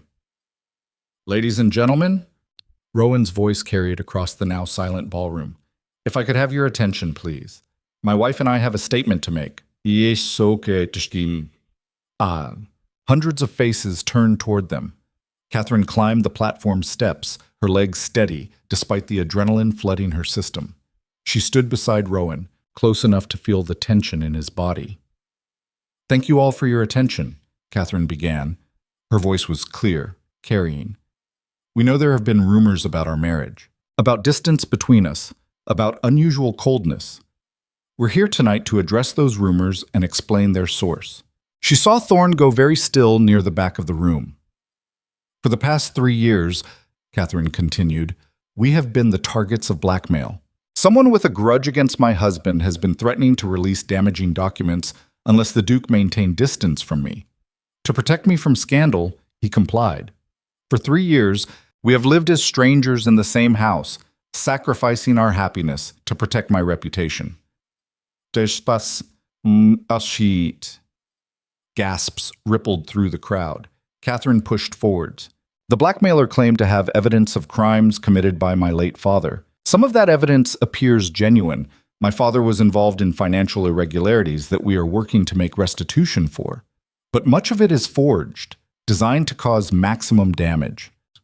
Who is making these threats? Someone called out. We are not naming names tonight, Rowan said, but we have hired investigators. We have involved authorities, and we are done letting this person control our lives. Catherine took over again. We're sharing this publicly because we refuse to live in fear any longer. Whatever scandal comes from my father's actions, we will face it honestly. Whatever lies our blackmailer spreads, we will refute them. We ask for your patience and understanding as we navigate this difficult situation. She scanned the crowd, found Thorn. His face had gone white with fury. Their eyes met, and Catherine saw the moment he realized he'd lost control of the narrative. We also want to say, Catherine continued, not looking away from Thorn, that we will not be intimidated. Not by threats, not by rumors, not by attempts to frighten us in our own home. We are fighting back and we will win. The ballroom erupted in noise, some sympathetic, some shocked, some clearly delighted by the drama. Catherine let Rowan guide her down from the platform, accepted the embraces and questions from the crowd that swarmed them. Through it all, she kept Thorn in her peripheral vision. He'd retreated to the edge of the room, his expression murderous. Then he turned and left, moving quickly toward the exit. He's leaving, Catherine murmured to Rowan. Let him go. We've won this round. But Catherine wasn't sure. Thorn's face as he'd left, that wasn't defeat. That was rage. The kind of rage that made men do reckless things. They stayed at the ball for another hour, answering questions, accepting support. Lord Pemberton offered his solicitor's services. Lady Harrington declared herself firmly in their corner. Even Margot Wycliffe seemed genuinely sympathetic. But when they finally escaped to their carriage, Catherine felt only dread. That went well, Rowan said, settling beside her. Too well. Thorn left too easily. He's been outmaneuvered. There's nothing he can do now without looking like the villain we painted him as. Catherine wanted to believe that, but something nagged at her, some instinct screaming that they'd miscalculated. We should have waited for Grant's information. We moved too fast. You said we needed to attack. I know what I said, but Thorn's face, Rowan, he looked murderous. Good. Let him rage. We've taken his power. The carriage jolted over a rut. Catherine grabbed the strap to steady herself, looking out at the dark London streets. Something felt wrong. The back of her neck prickled with unease. Tell the driver to go faster, she said. Catherine, please, just do it. Rowan knocked on the roof, called the instruction. The carriage picked up speed. Catherine counted buildings, trying to calm her racing heart. They were being paranoid. They'd made the right move. Thorn couldn't hurt them now. A sharp crack split the air. The carriage lurched violently, throwing Catherine against Rowan. More cracks. Gunshots, she realized with horror. Someone was shooting at them. Get down! Rowan shoved her to the floor, covering her body with his. Glass shattered as a bullet punched through the window. The horses screamed, the carriage careening wildly. Catherine heard the driver shout, felt the vehicle tilt dangerously. They were going to crash. She gripped Rowan, feeling his heart hammer against hers, and thought with crystal clarity, "We pushed too hard. We made him desperate." The carriage slammed into something solid with a sound like the world ending. Catherine's head cracked against the floor. Pain exploded behind her eyes, and then there was only darkness. When awareness returned, she was being pulled from the wreckage. Strong hands gripped her arms. She tried to focus, saw faces swimming above her. "Rowan," she managed. "I'm here." His voice, rough and strained. "I'm here, Catherine." She turned her head. Mistake. The world spun sickeningly and saw him. Blood ran down his face from a cut above his eye. His arm hung at an odd angle. "You're hurt," she whispered. "So are you." Rowan's good hand touched her face gently. "Your head is bleeding." Catherine tried to sit up. Bad idea. Nausea rolled through her. Someone was calling for a doctor, for the police. The carriage lay on its side, one wheel still spinning lazily. "The driver?" Catherine asked. "Alive. Unconscious, but alive." Rowan's face was grim. This was Thorn. It had to be. "We provoked him." Catherine's vision blurred, refocused. "We backed him into a corner and he came out swinging." "This isn't your fault, isn't it?" Catherine laughed, the sound slightly hysterical. "I wanted to attack. I wanted to take control. I got people shot at. Catherine, we have to end this." She gripped his jacket, ignoring the pain screaming through her skull. "Before he kills someone, before he—" The words died as she saw movement in the shadows across the street. A figure watching them. Too far to identify, but Catherine felt recognition slam through her. "There," she breathed. "Rowan, he's there." Rowan turned, following her gaze. The figure didn't move, just stood watching the chaos they'd created. Then, slowly, deliberately, they raised a hand in a mocking salute before disappearing into the darkness. "That bastard!" Rowan snarled.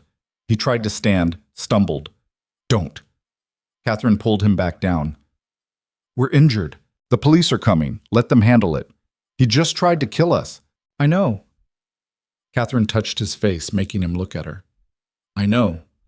But charging after him while you're bleeding and half-conscious is exactly the kind of reckless thing he's hoping for. We're smarter than that." Rowan's jaw clenched, but he stayed. Around them a crowd was gathering. Someone had brought blankets. A doctor was pushing through, calling orders. Catherine let herself be examined, answered questions mechanically. Her head throbbed. Her ribs ached. But she was alive. They were both alive. For now. The police arrived, took statements. Catherine told them about the blackmail, the threats, the escalation. Gave them Thorne's name. They wrote everything down with grim efficiency. "We'll bring him in for questioning," the inspector said. "But, Your Grace, you should know. Without proof, he ordered this. We can't hold him." "Then find proof," Rowan said harshly. "We'll try, sir, but I'd recommend you take precautions. Don't travel without guards. Don't go anywhere alone." "Oh, wonderful advice after we've already been shot at," Catherine muttered. The doctor insisted they go to hospital. Catherine refused. She wanted her own rooms, her own bed. They compromised on letting the doctor accompany them back to the estate. The drive home was agony. Every jolt sent pain through Catherine's battered body.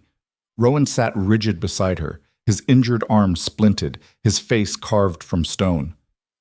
"This is war now," he said quietly. "No more games, no more clever tactics. He tried to kill us. I'm going to destroy him."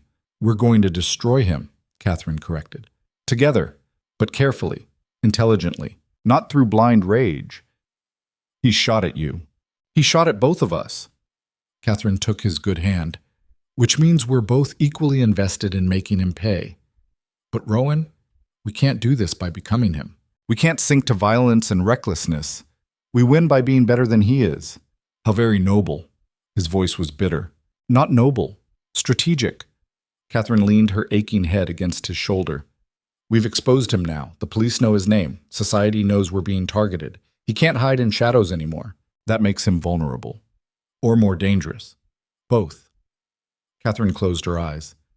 "We need Grant's information. We need actual evidence. And we need to be very, very careful until we have it." They reached the estate to find it blazing with lights. Mrs. Hewell met them at the door, her face pale with shock. "Your Graces, thank heavens. We heard there was an accident." "Not an accident," Rowan said. "An attack. Post extra guards tonight. No one gets on or off this property without thorough checking." "Of course, Your Grace." The doctor fussed over them, bandaging Catherine's head, setting Rowan's arm properly.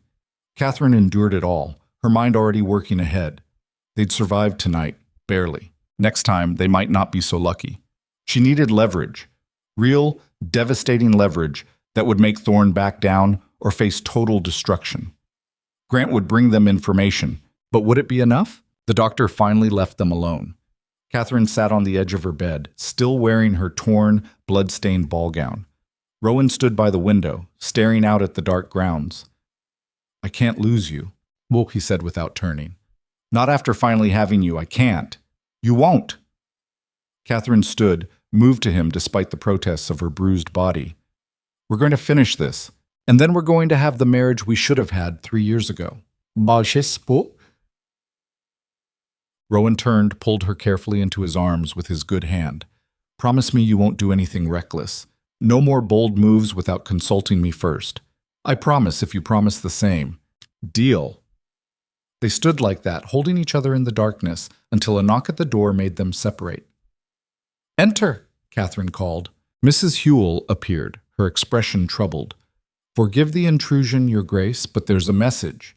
It was just pushed under the front door. The guards didn't see who delivered it." She held out a sealed envelope.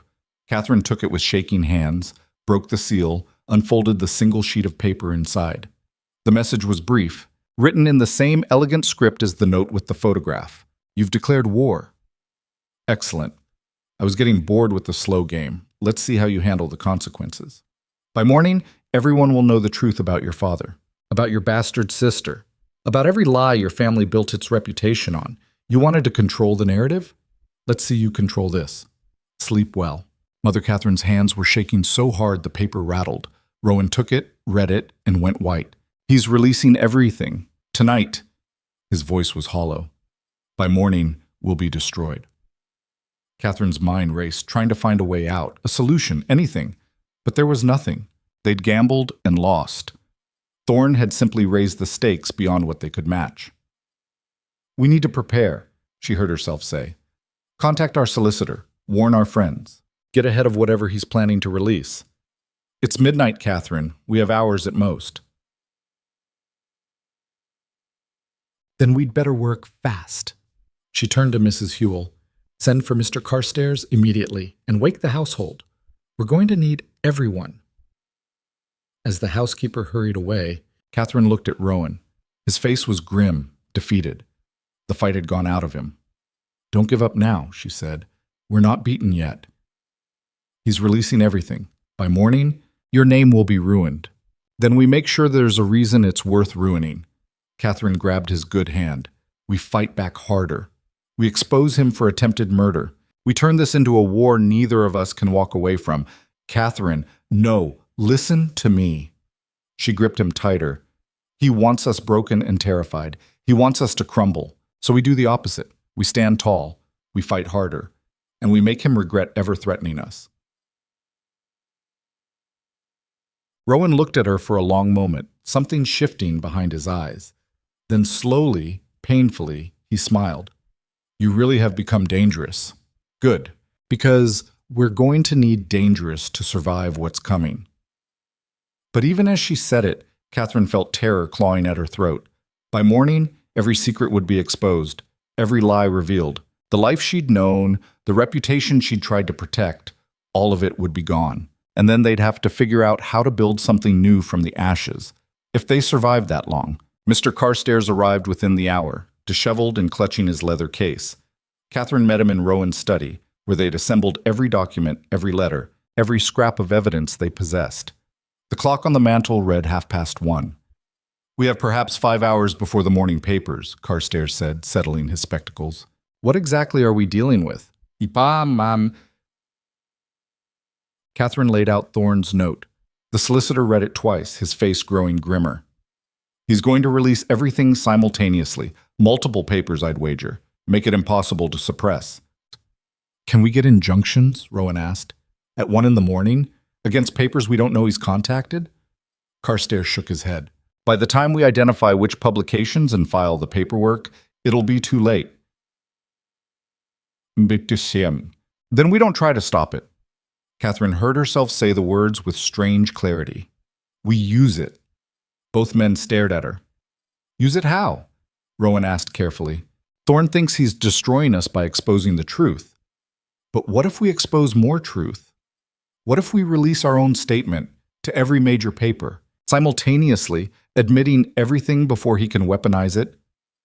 Catherine's mind was racing now, pieces clicking together. We control the framing. We admit my father's crimes, express our intention to make restitution, and we name Thorne as our blackmailer who's been extorting us for years. That's still a massive scandal, Carstairs warned. Yes, but it's our scandal told our way, and it makes Thorne the villain. Catherine turned to Rowan. He's expecting us to hide, to deny, to be ashamed. What if we do the opposite? What if we stand in the sunlight and dare him to join us there? Rowan's eyes widened. You want to confess publicly to everything. Before he can use it against us. Yes. Catherine grabbed paper and pen. We write the statement now. We have it hand-delivered to every major paper before dawn. When Thorne's version comes out, ours will already be in print. We beat him to the punch. This is insane, Carstairs said. This is strategy. Catherine was already writing, the words flowing. Mr. Carstairs, I need you to draft a companion statement. Legal language, very dry. Outline my father's financial crimes, our plan for restitution, and the facts of Thorne's blackmail, including last night's attack. Make it ironclad. Make it something the papers can quote without fear of libel. The solicitor hesitated, then pulled out his own paper. You understand this will ruin your social standing. Our social standing is already ruined. Catherine didn't look up from her writing. This way. At least we're ruined on our own terms. They worked through the night.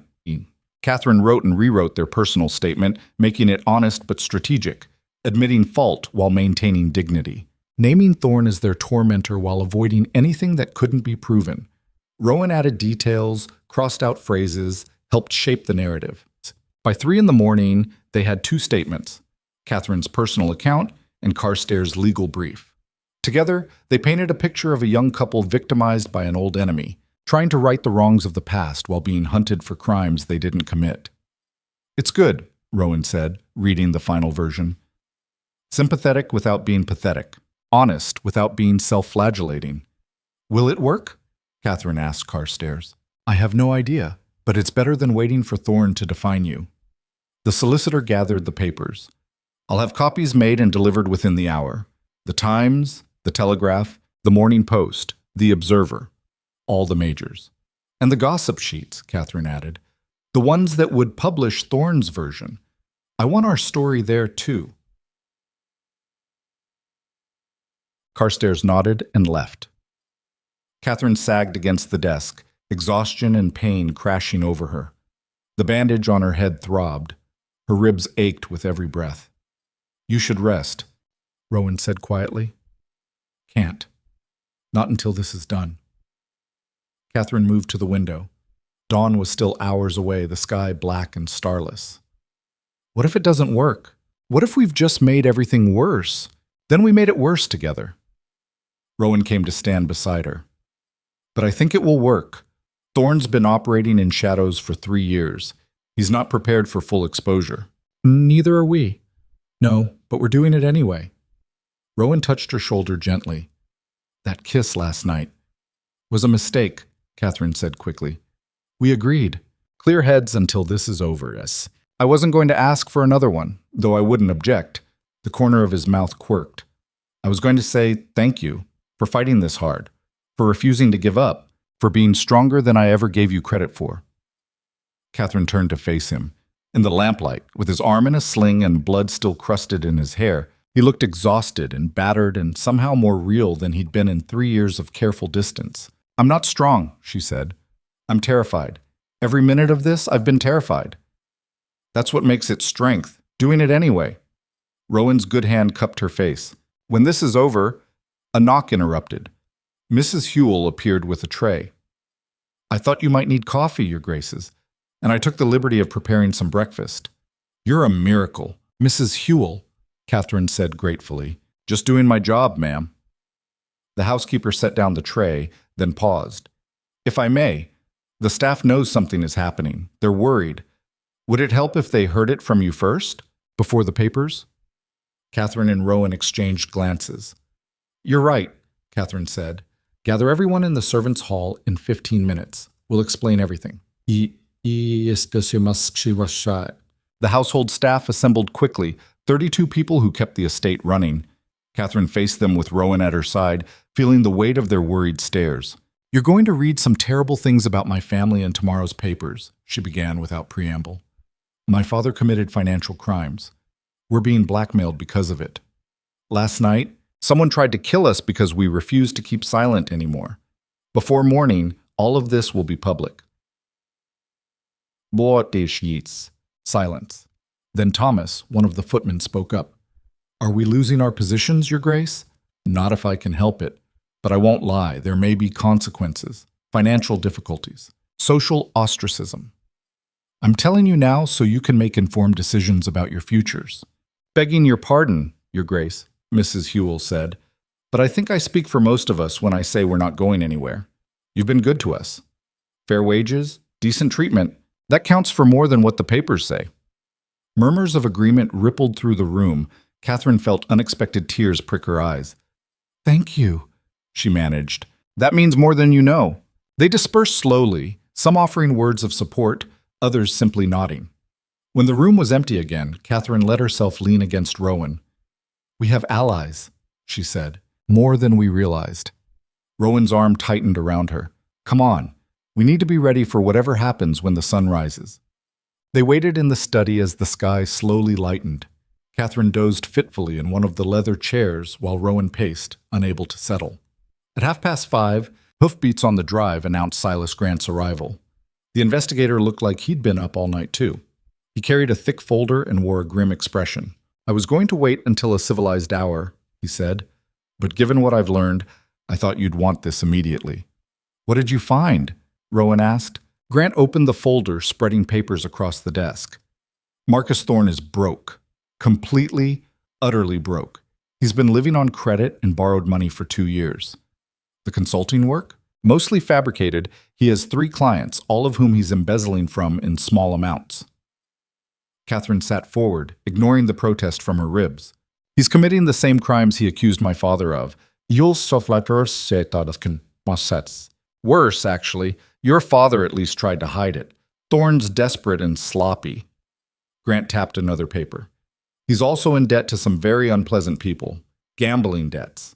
He owes nearly 10,000 pounds to a man named Viktor Kozlov. The Russian? Rowan's voice sharpened. Kozlov doesn't loan money out of kindness. No, he expects payment or collateral. Thorne gave him something as security. Grant pulled out a photograph. Thorne shaking hands with a heavy-set man outside a club. This was taken 6 weeks ago. According to my sources, Thorne offered Kozlov information, specifically damaging information about a duke he could use for extortion or blackmail. Catherine's blood ran cold. He sold us to a crime lord? Tried to. Kozlov wasn't interested. Too much risk, not enough reward. But it shows how desperate Thorne has become. Grant shuffled papers. There's more. Sarah Mitchell, the woman at the party, she's legitimate, truly your father's daughter. But she doesn't know who her father was. Her mother died when she was young. She was raised by an aunt who never told her the truth. Thorne found her and didn't tell her? Catherine asked. Worse. He's been paying her husband to bring her into society circles where she'd encounter you, setting up a confrontation without telling her why. Grant's expression was disgusted. He's using an innocent woman as a weapon. That's monstrous, Rowan said. That's desperate. Grant closed the folder. Thorne's entire plan was built on maintaining mystery and control. But he's running out of money and out of time. Kozlov wants payment by the end of the month. That's why he's escalating. He needs something dramatic enough to force a payoff from you, or to salvage his reputation enough to attract new clients. So Catherine's mind was racing. This changes everything. We have leverage now, real leverage. What are you thinking? Rowan asked. Thorne released his documents tonight because he's desperate. But what if we release what we know about him? His debts? His embezzlement? His connection to Kozlov? Catherine stood, energy flooding back despite her exhaustion. We don't just defend ourselves, we destroy him completely. That would work, Grant said slowly. But it would also put you in Kozlov's crosshairs. If you expose Thorne's debts to him, Kozlov might come after you for the money instead. Or, Rowan said, we offer Kozlov a deal. We pay Thorne's debt in exchange for evidence of everything Thorne has done. Kozlov gets his money, we get ammunition. Thorne loses his only remaining asset. Grant's eyebrows rose. That's actually brilliant. Dangerous, but brilliant. How do we contact Kozlov? Catherine asked. Very carefully. Grant pulled out a card. I have a connection. Someone who can arrange a meeting. But your graces, you should understand, Kozlov is not a gentleman. Meeting with him is risky. Everything we've done for the past week has been risky, Catherine said. What's one more risk? The sun was fully up now, pale light streaming through the windows. Somewhere in London, newspapers were going to press with their statements. Somewhere else, Thorne's version of events was spreading. The day ahead would be chaos. But for the first time since this began, Catherine felt like they were winning. Arrange the meeting, Rowan told Grant, as soon as possible, and find out exactly how much Thorne owes. Yes, Your Grace. Grant gathered his papers. One more thing. The shooting last night, I have a witness, a street vendor who saw the gunman. He's willing to testify it was a man matching Thorne's description. Can you get him to the police? Rowan asked. Already done. They'll be issuing a warrant for Thorne's arrest by noon. Oh, Grant smiled thinly.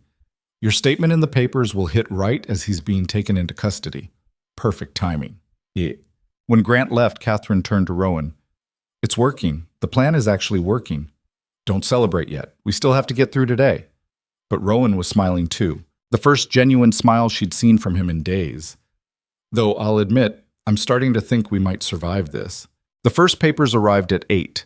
Mrs. Hewell brought them in on a silver tray like she was serving poison. Catherine and Rowan read them together. Her statement printed prominently in 3 major publications. The headline in the Times read, Duke and Duchess break silence on blackmail scandal. The article quoted her statement in full, then added editorial commentary sympathetic to their plight. The Telegraph took a harder line but still presented the facts as she'd framed them. The Morning Post focused on the attempted murder, painting Thorne as a dangerous criminal. It's working, Catherine breathed. They're telling our story. Keep reading, Rowan said grimly. She turned the page and found Thorne's version, the documents about her father, printed in lurid detail. But because their statement had run first, the framing was different. These weren't shocking revelations. They were evidence in a known blackmail case. The impact was blunted. More papers arrived throughout the morning. Some were sympathetic, some skeptical, some gleefully scandal-mongering. But none of them contradicted the basic narrative Catherine had crafted. Young couple victimized by vengeful blackmailer. At noon, word came that Thorne had been arrested. Attempted murder, the charges read. He was being held without bail pending investigation. Catherine should have felt triumphant. Instead, she felt numb. It's not over. He can still spread lies from prison, still damage us. Not if we finish this. Well, Rowan showed her a note that had just arrived. Grant arranged a meeting with Kozlov tonight at a club in Southwark. That's not a good area. No, but it's neutral ground, and Kozlov won't come to us. Rowan's jaw was set. I'm going alone. You stay here where it's safe. Absolutely not. Catherine stood, ignoring the protest from her battered body. We're partners, remember? We do this together. Catherine, this is different. Kozlov is dangerous. So is Thorne, and we've already survived his attempt to kill us. Catherine moved closer. I'm not letting you walk into danger alone. Not when we're this close to ending it. They stared at each other, wills clashing. Finally, Rowan sighed. You're going to do this whether I agree or not, aren't you? Yes. Fine. But you do exactly what I say when we're there. Kozlov responds to strength, not compassion. You need to be the Duchess, not the sympathetic victim. I can do that. Catherine thought of the ballroom standing on that platform announcing their scandal to society. I'm getting good at being strong. They spent the afternoon preparing. Rowan briefed her on Kozlov, Russian émigré, controlled half the gambling dens in London, ruthless but weirdly honorable in his own way. Catherine dressed carefully in deep burgundy, pulling her hair back severely. War paint again. Armor for a different kind of battle. The club was exactly as rough as Catherine expected. Dark, smoke-filled, reeking of cheap gin and desperation. Men turned to stare as she entered on Rowan's arm, her dress far too fine for this neighborhood. She stared back until they looked away. Kozlov held court in a back room, flanked by two large men who looked like they broke bones professionally. He was younger than Catherine expected, perhaps 40, with cold blue eyes and an expensive suit that clashed with their surroundings. Duke Ashford, he said, his accent thick. And this must be the wife everyone talks about. Sit. They sat. Catherine kept her spine straight, her expression neutral.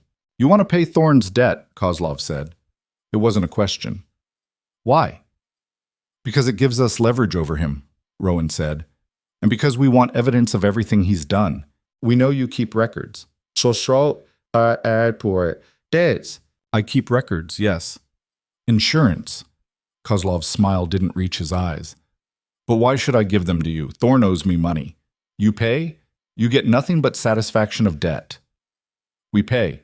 And you get your money without risk, Catherine said. Thorne is arrested. He can't pay you. His assets will be seized. You'll get nothing. Or you take our money now plus a bonus in exchange for those records. Kozlov's attention sharpened on her. Bonus? £2,000 above the debt. For your trouble. Catherine met his eyes steadily. And our discretion. This meeting never happened. Your connection to Thorne never becomes public.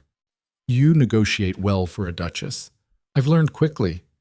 Catherine didn't smile. Do we have a deal? Kozlov studied them for a long moment. Then he nodded. 10,000 for debt, 2,000 bonus. I give you everything. Letters, receipts, recordings of conversations. Everything Thorne gave me is collateral. Recordings? Rowan asked sharply. Insurance, Kozlov repeated. Thorne talked too much when he drank. I recorded. Useful things about his plans, his contacts, his schemes. He gestured and one of his men left the room. You get copies. Originals I keep. More insurance. The man returned with the leather case. Kozlov opened it, revealing stacks of papers and several wax cylinders. Everything is here. Proof he embezzled from clients. Proof he forged documents. Proof he hired the shooter last night. That one particularly useful for you. Catherine's heart pounded. He admitted to hiring someone to shoot us? Bragged about it, drunk, angry, stupid. Kozlov pushed the case across the table. £12,000. Cash. Now, Rowan pulled a bank draft from his pocket. I'll need to arrange the cash transfer. This is a guarantee. No. Kozlov didn't touch the draft. Cash. Today or no deal. That's impossible. The banks are closed. I have the cash, Catherine said. Both men turned to stare at her. My inheritance, it's in my private account. I can have it brought here within the hour. Catherine, Rowan said quietly. That's everything you have independent of me. I know. She kept her eyes on Kozlov. 1 hour. Will you wait? 1 hour. Kozlov agreed. But the lady stays here. Insurance. Absolutely not, Rowan said. It's fine. Catherine touched his arm. He's not going to hurt me.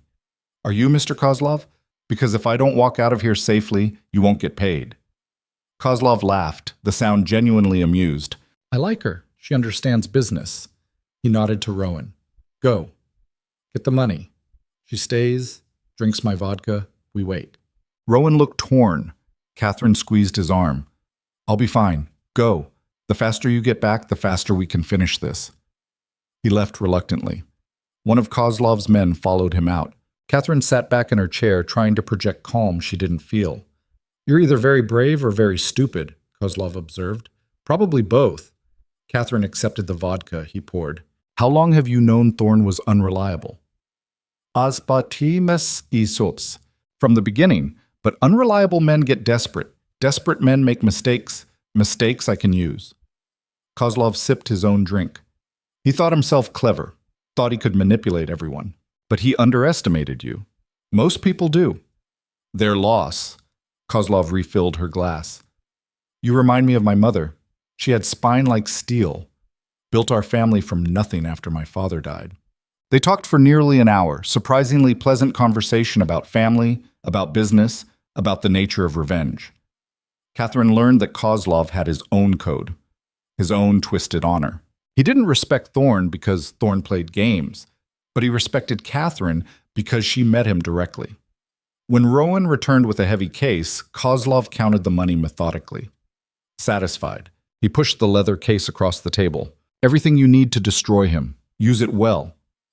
He stood, extended his hand to Catherine. If you ever need favor, Duchess, you ask. I remember allies. Let's hope I never need to take you up on that, Catherine said, shaking his hand. Outside in Rowan's carriage, Catherine finally let herself shake. That was terrifying. You were magnificent. Rowan pulled her close with his good arm. I can't believe you just drank vodka and chatted with one of London's most dangerous criminals like you were at a garden party. I was petrified the entire time, but I couldn't let him see it. Catherine leaned into Rowan's warmth. Is it wrong that I almost liked him? Probably, but I understand. Rowan kissed the top of her head. Let's get this to the police. End this tonight. The police were initially skeptical of evidence obtained from a criminal, but the recordings were too damning to ignore. Thorne's voice, bragging about forging documents, planning the shooting, detailing his entire scheme to destroy them.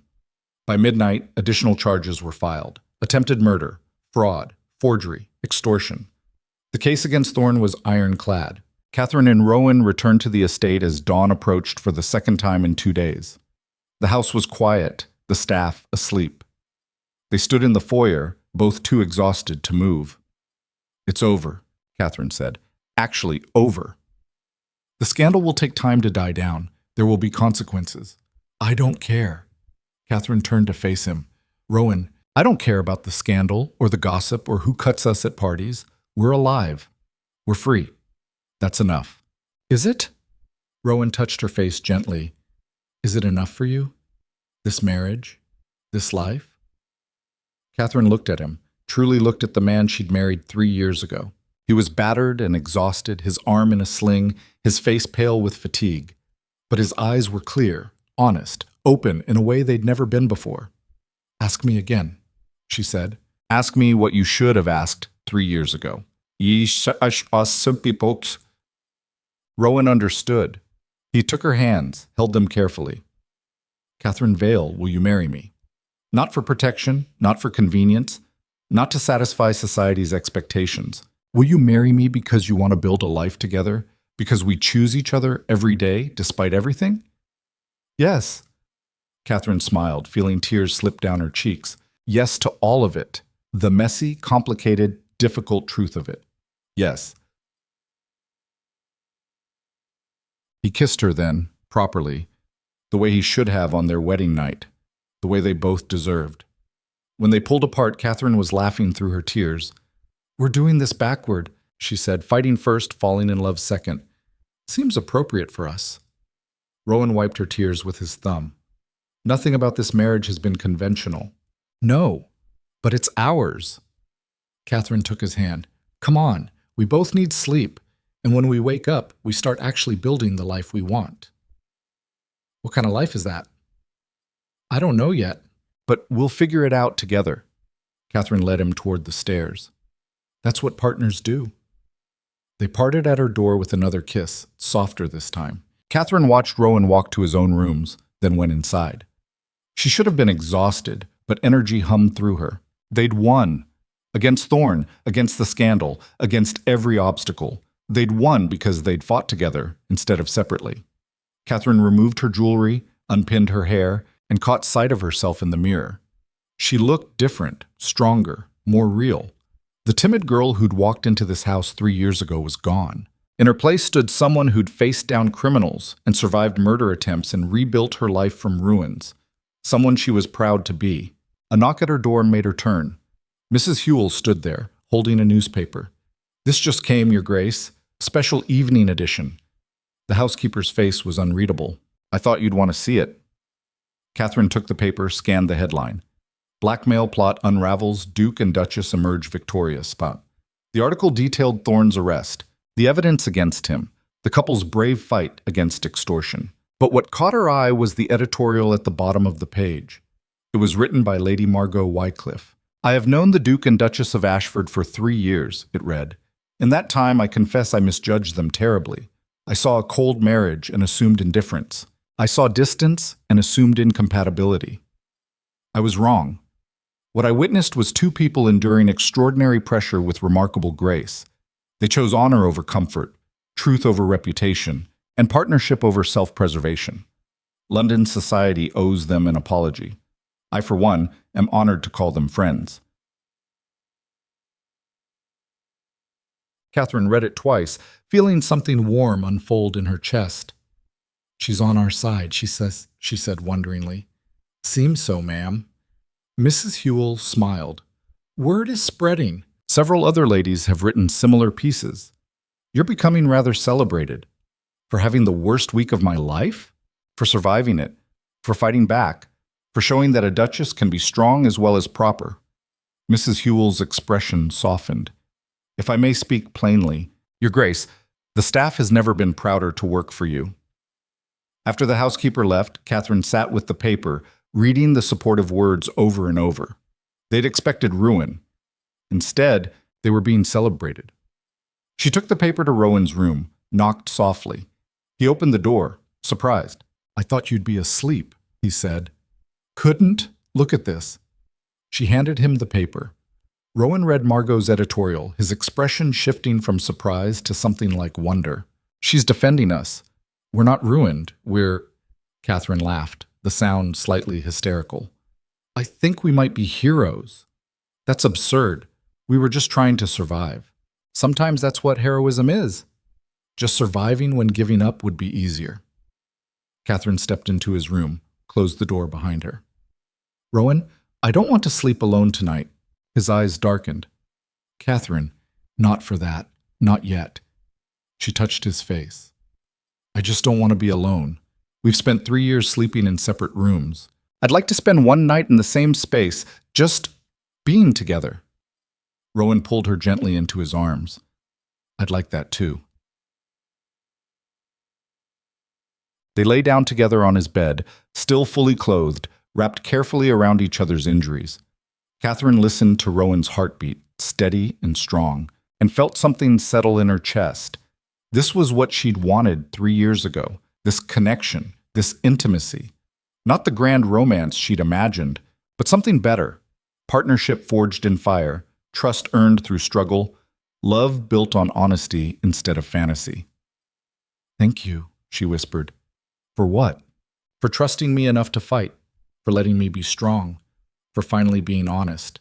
Thank you for not giving up on us." Rowan's arm tightened around her.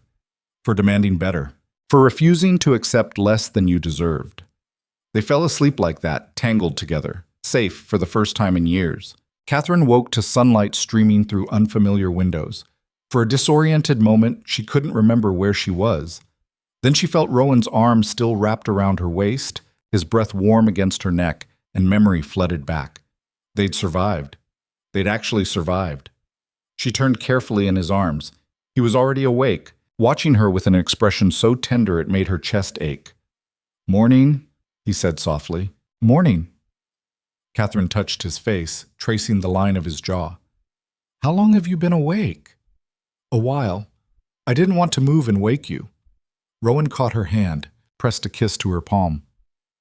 "How do you feel?" "Sore, exhausted, oddly happy." Catherine laughed quietly. "Is that strange? After everything that's happened, I feel almost light."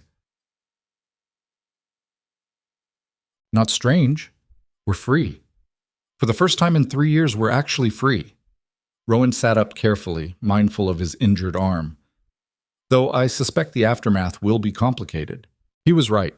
Over the next week, the aftermath proved messy and painful and occasionally triumphant. Thorne's trial was scheduled for 3 months out, but the evidence was so damning, his solicitor was already negotiating a plea. The papers continued their coverage, some sympathetic, some sensational, all obsessed with the story of the Duke and Duchess who'd fought back against their blackmailer. Catherine's father's crimes required restitution. She and Rowan spent hours with solicitors, identifying the families he'd defrauded, calculating amounts owed.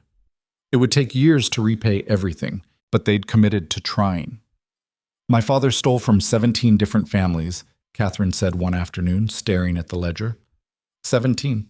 How did I never know? Because he was good at hiding it, and because you were young. Rowan sat beside her, reviewing another set of documents. This isn't your debt, Catherine, not morally, but it is legally and ethically. Catherine closed the ledger. These families lost money because of my father. I benefited from that money. My education, my wardrobe, my dowry. I owe them. We owe them. Rowan corrected. We're in this together, remember? The corrections became routine. Catherine would say I, and Rowan would gently amend it to we. Slowly, she began to believe it. The biggest complication arrived on a rainy Thursday afternoon in the form of Sarah Mitchell.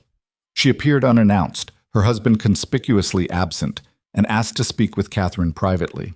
They sat in the drawing room, tea growing cold between them. Sarah looked nervous, her hands twisting in her lap. I didn't know, she said abruptly, about being your sister, about my father, about any of it. Mr. Thorne approached my husband 6 months ago, offered him money to bring me to certain social events. Said it was a business arrangement. We needed the money, so James agreed. I thought it was strange, but I never questioned it. Catherine studied her half-sister, because that's what she was, undeniably. They had the same nose, the same shape to their eyes. How did you find out? Beach. The papers. Your statement mentioned a daughter born 23 years ago in Cornwall. I'm 23. My mother died when I was 2, but my aunt once mentioned she came from a wealthy family that had disowned her. Sarah's voice shook. I put it together. Then I found my birth certificate, the real one, not the altered version my aunt had used. Your father's name was on it. I'm sorry, Catherine said. For all of it. For what he did to your mother. For the lie you've lived with. And are you? Sarah's eyes flashed. You got the money, the name, the legitimacy. I got nothing. And now you're apologizing like that fixes it? The anger was justified. Catherine didn't flinch from it. No, an apology doesn't fix it, but I can offer restitution. My father should have supported you and your mother. He didn't. I'd like to correct that. I don't want charity, Mom. It's not charity. It's what you're owed.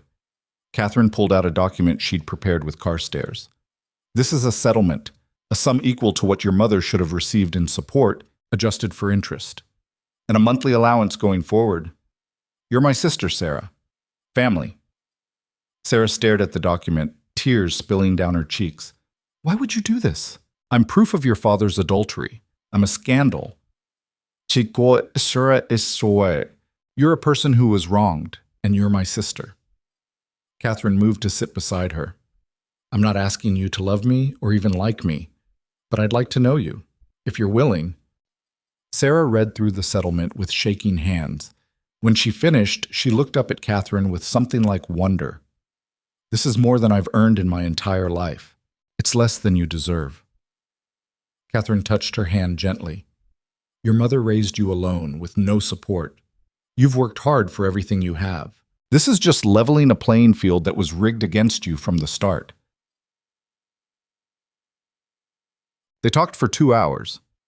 Sarah shared stories of her childhood in Cornwall, poor but happy, until her mother died and she went to live with a stern aunt who resented the burden. Catherine talked about her own childhood, privileged but lonely, losing her mother young, living with a father who was rarely present. We're both orphans, Sarah said quietly. Just different kinds. Yes. But maybe we don't have to be alone anymore. Catherine squeezed her hand. I know this is strange. We're strangers who happen to share blood, but I'd like to try. To build something. If you want.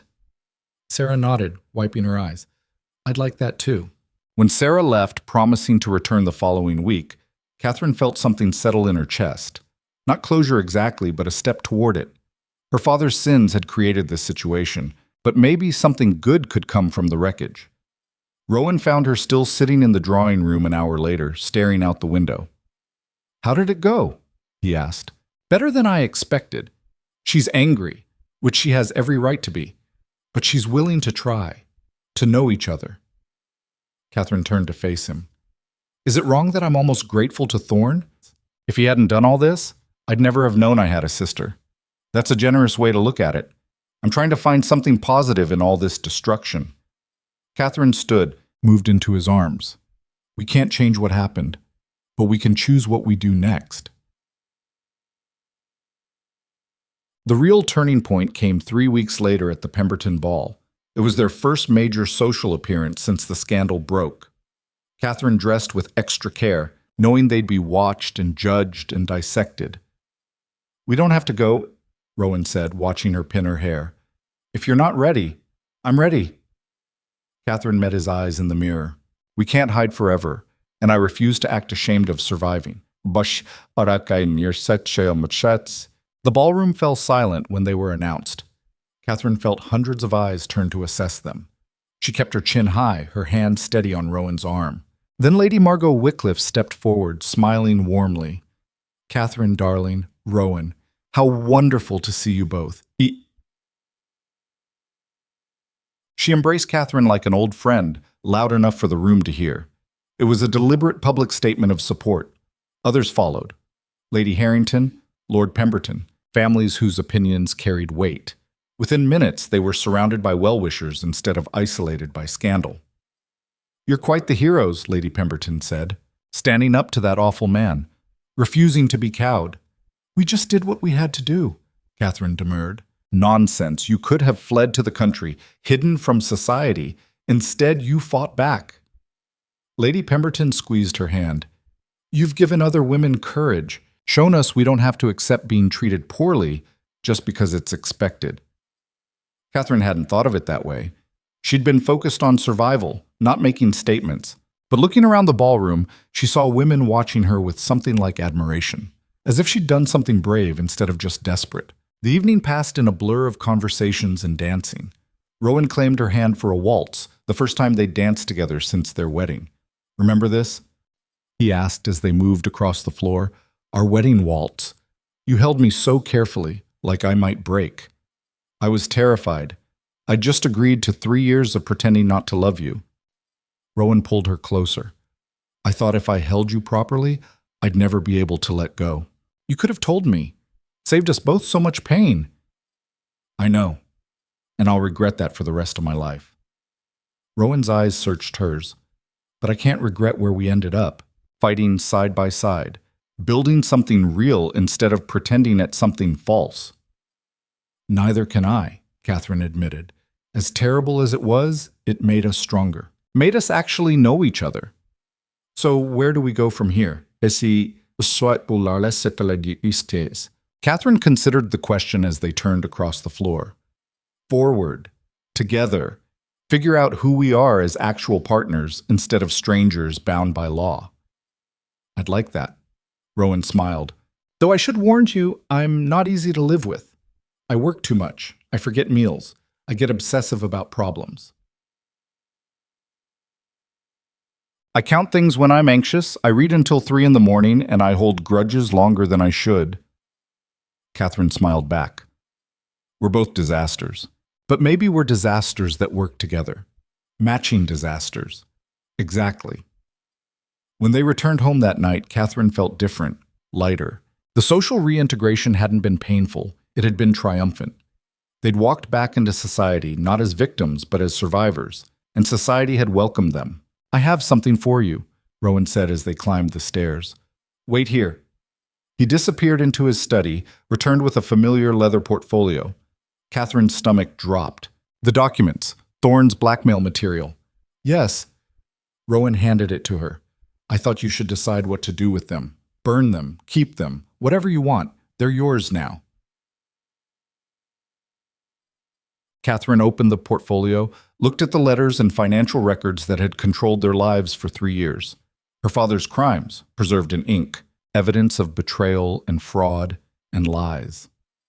"Come with me," she said. They went to the library, where a fire burned low in the hearth. Catherine knelt before it, Rowan beside her. One by one, she fed the documents to the flames. "This one's for the 3 years we lost," she said, burning a letter. "This one's for every night I spent alone wondering what I'd done wrong." Another page curled black. "This one's for the lies, the silence, the distance." Rowan joined her, adding documents to the fire. "This one's for my cowardice, for not trusting you sooner, for choosing protection over partnership, for thinking I knew better than you what you could handle." They burned everything: letters, financial records, the birth certificate that had started it all. The fire consumed 3 years of blackmail, reducing it to ash. When the portfolio was empty, Catherine sat back on her heels. "It's done. Actually, done. How do you feel?" "Free." She turned to look at him. "Like we can start over. Not forget what happened, but not be defined by it either." Rowan pulled her into his lap, careful of her still healing ribs. They sat like that, watching the fire burn down, wrapped around each other in comfortable silence. "I love you," Rowan said quietly. "I should have said it 3 years ago. I should have said it every day. I love you, Catherine. Not because of duty or obligation or protecting you from scandal. I love you because you're brilliant and brave and you refuse to let me destroy us." Catherine's throat tightened with emotion. "I love you too. Even when I hated you, I loved you. I tried so hard not to, but I couldn't stop." "Good." Rowan kissed her softly. "Don't stop. Even when I'm being an idiot, especially then." "Deal." Catherine deepened the kiss, feeling 3 years of longing finally permitted. When they broke apart, both breathing hard, she stood and offered her hand. "Come on." "Where?" "To bed. Together. Properly, this time." Catherine met his eyes. "We've wasted enough time sleeping separately, don't you think?" Rowan stood, took her hand. "We have indeed."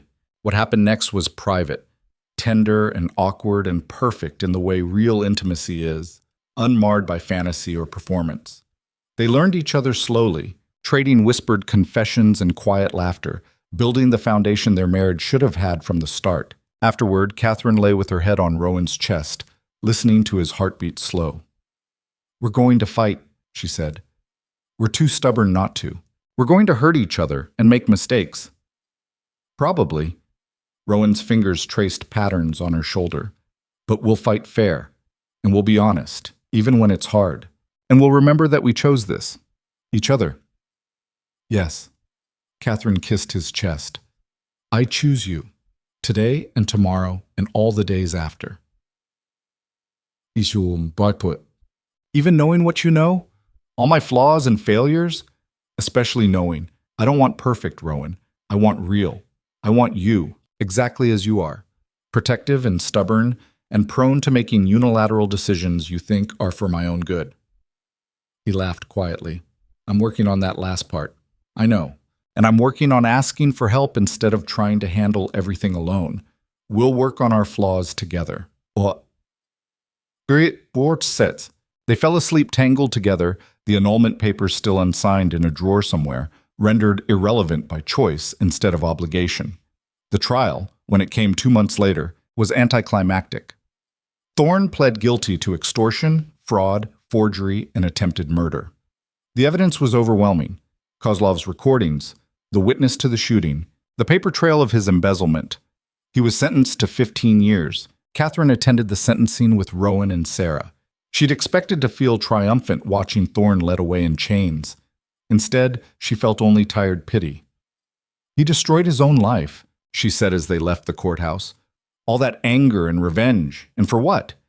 15 years in prison and a ruined reputation." "Some people can't let go of their grievances," Rowan said. "They'd rather burn everything down than forgive." "I don't want to be like that." Catherine squeezed his hand. "I don't want bitterness to define me." "It won't. You're too strong for that." Sarah walked beside them, quiet and thoughtful. She'd been attending family dinners weekly, slowly building a relationship with Catherine. It was still awkward sometimes, navigating the strangeness of sudden sisterhood, but they were trying. "Thank you for letting me come today," Sarah said. "I needed to see him face consequences." He used you," Catherine said. "You deserve to see justice done." Over the following months, life settled into a new rhythm. Catherine and Rowan relearned how to be married, not the cold formality of before, but genuine partnership. They worked together on the restitution payments, spending evenings reviewing accounts and writing letters to the families they owed. Catherine discovered she had a talent for managing finances. Under her guidance, they reorganized the estate's holdings, invested more wisely, created revenue streams that didn't depend solely on property rents. Rowan, freed from the burden of secrets, threw himself into reform work, campaigning for changes to blackmail laws, supporting other victims of extortion. They fought sometimes, loud, passionate arguments that left them both frustrated. But they'd learned to fight fair, to listen, to apologize when wrong. Their marriage wasn't perfect. It was messy and complicated and real, and Catherine wouldn't have traded it for anything. Sarah became a regular fixture in their lives. Her husband, James, freed from Thorne's influence, proved to be a decent man who'd made poor choices out of financial desperation. Catherine helped him find legitimate work managing one of their smaller properties. Sarah discovered a talent for teaching and opened a small school for girls in the village. 6 months after the trial, Catherine stood in the garden where Thorne's photographer had captured her image. The memory still made her skin crawl, but she refused to abandon a place she loved out of fear. Rowan found her there, reading as always. He sat beside her on the bench, comfortable silence stretching between them. "I was thinking," Catherine said, closing her book, "about the annulment papers." "What about them?" "They're still in my desk, unsigned. Technically, I could still leave." Rowan went very still. "Do you want to?" "No, not even slightly." Catherine turned to face him. "But I think we should destroy them. Make a choice, consciously, to stay. Not because we're trapped or obligated, but because we want this." "I want this," Rowan said immediately. "I want you, this marriage, this life we're building, even the messy parts, especially the messy parts." Catherine retrieved the papers that afternoon. They burned them in the same fireplace where they'd destroyed Thorne's documents, watching their potential ending turn to ash. "No escape route now," Catherine said. "Good. I never wanted one anyway." Rowan pulled her close. "Just you, for the rest of our complicated, difficult, wonderful lives." A year after the scandal broke, Catherine hosted a dinner party. Not a grand ball or formal event, but an intimate gathering of people who mattered. Sarah and James, Lady Margot and Lord Pemberton. Silas Grant, who'd become an unlikely friend. Mr. Carstairs and his wife. Over excellent wine and good food, they talked and laughed and told stories. Catherine watched Rowan debate politics with Pemberton, saw Sarah smile at something Margot said, felt the warmth of genuine friendship surrounding them. "You look happy," Grant observed, refilling her wine glass. "I'm happy. Strange, isn't it? After everything that happened." "Not strange. You fought for this, for the right to be happy on your own terms." Grant raised his glass. "To surviving and thriving." To surviving and thriving, Catherine echoed. Later, after the guests left, Catherine and Rowan stood on the terrace overlooking the gardens. Stars scattered across the black sky, bright and numerous. Catherine counted them absently, then stopped herself with a smile. She didn't need to count anymore. Didn't need the comfort of quantifying her surroundings. "What are you thinking?" Rowan asked. "That 3 years ago I stood in your study and counted 16 steps before I asked for an annulment. I was so sure that was the right choice. The only choice. Regrets? None. If I hadn't done that, we'd still be strangers, polite and distant and miserable." Catherine leaned into his warmth. "Sometimes you have to break something completely before you can rebuild it properly." Very philosophical. I've had a lot of time to think." Catherine turned in his arms. "Do you ever wonder what would have happened if you'd told me the truth from the beginning? If we'd fought Thorne together from the start?" "Sometimes, but I think we needed to break first. I needed to learn that protecting you didn't mean controlling you. You needed to learn how strong you are. We both needed to stop performing and start being honest. You think we would have failed if we tried earlier? This Maybe. We were different people then. Younger, less tested. Rowan brushed hair from her face. The people we are now, tempered by crisis and tested by fire, we can handle anything, even each other. Catherine laughed. Especially each other. They went inside together, fingers intertwined, moving through the house they'd turned from a battlefield into a home. In the study, Catherine paused by the portrait Rowan had painted. Her reading in the garden, captured with such careful attention.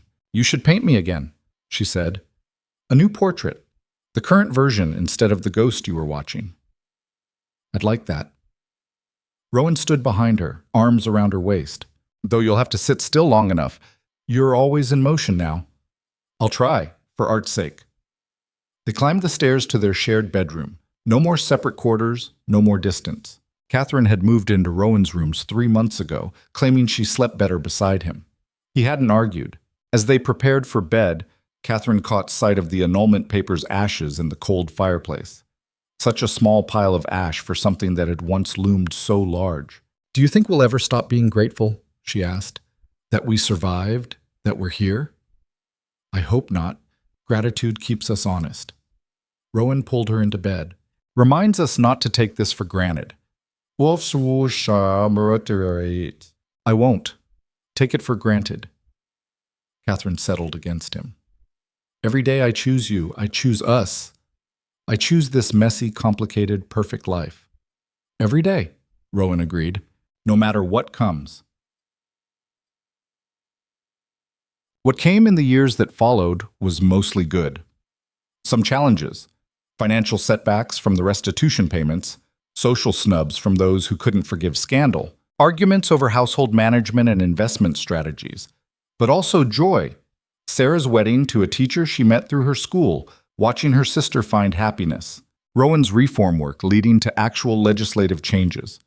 The slow satisfaction of paying back the families Catherine's father had wronged, seeing their relief and gratitude, and through it all, the quiet daily miracle of partnership.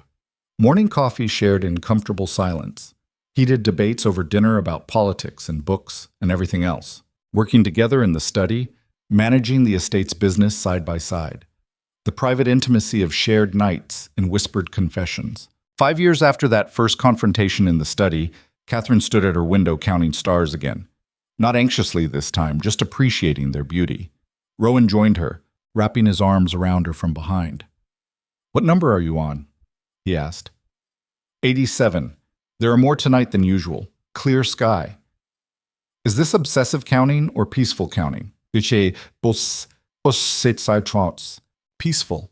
I like knowing there are things too numerous to count. It's comforting somehow. Catherine leaned back against him.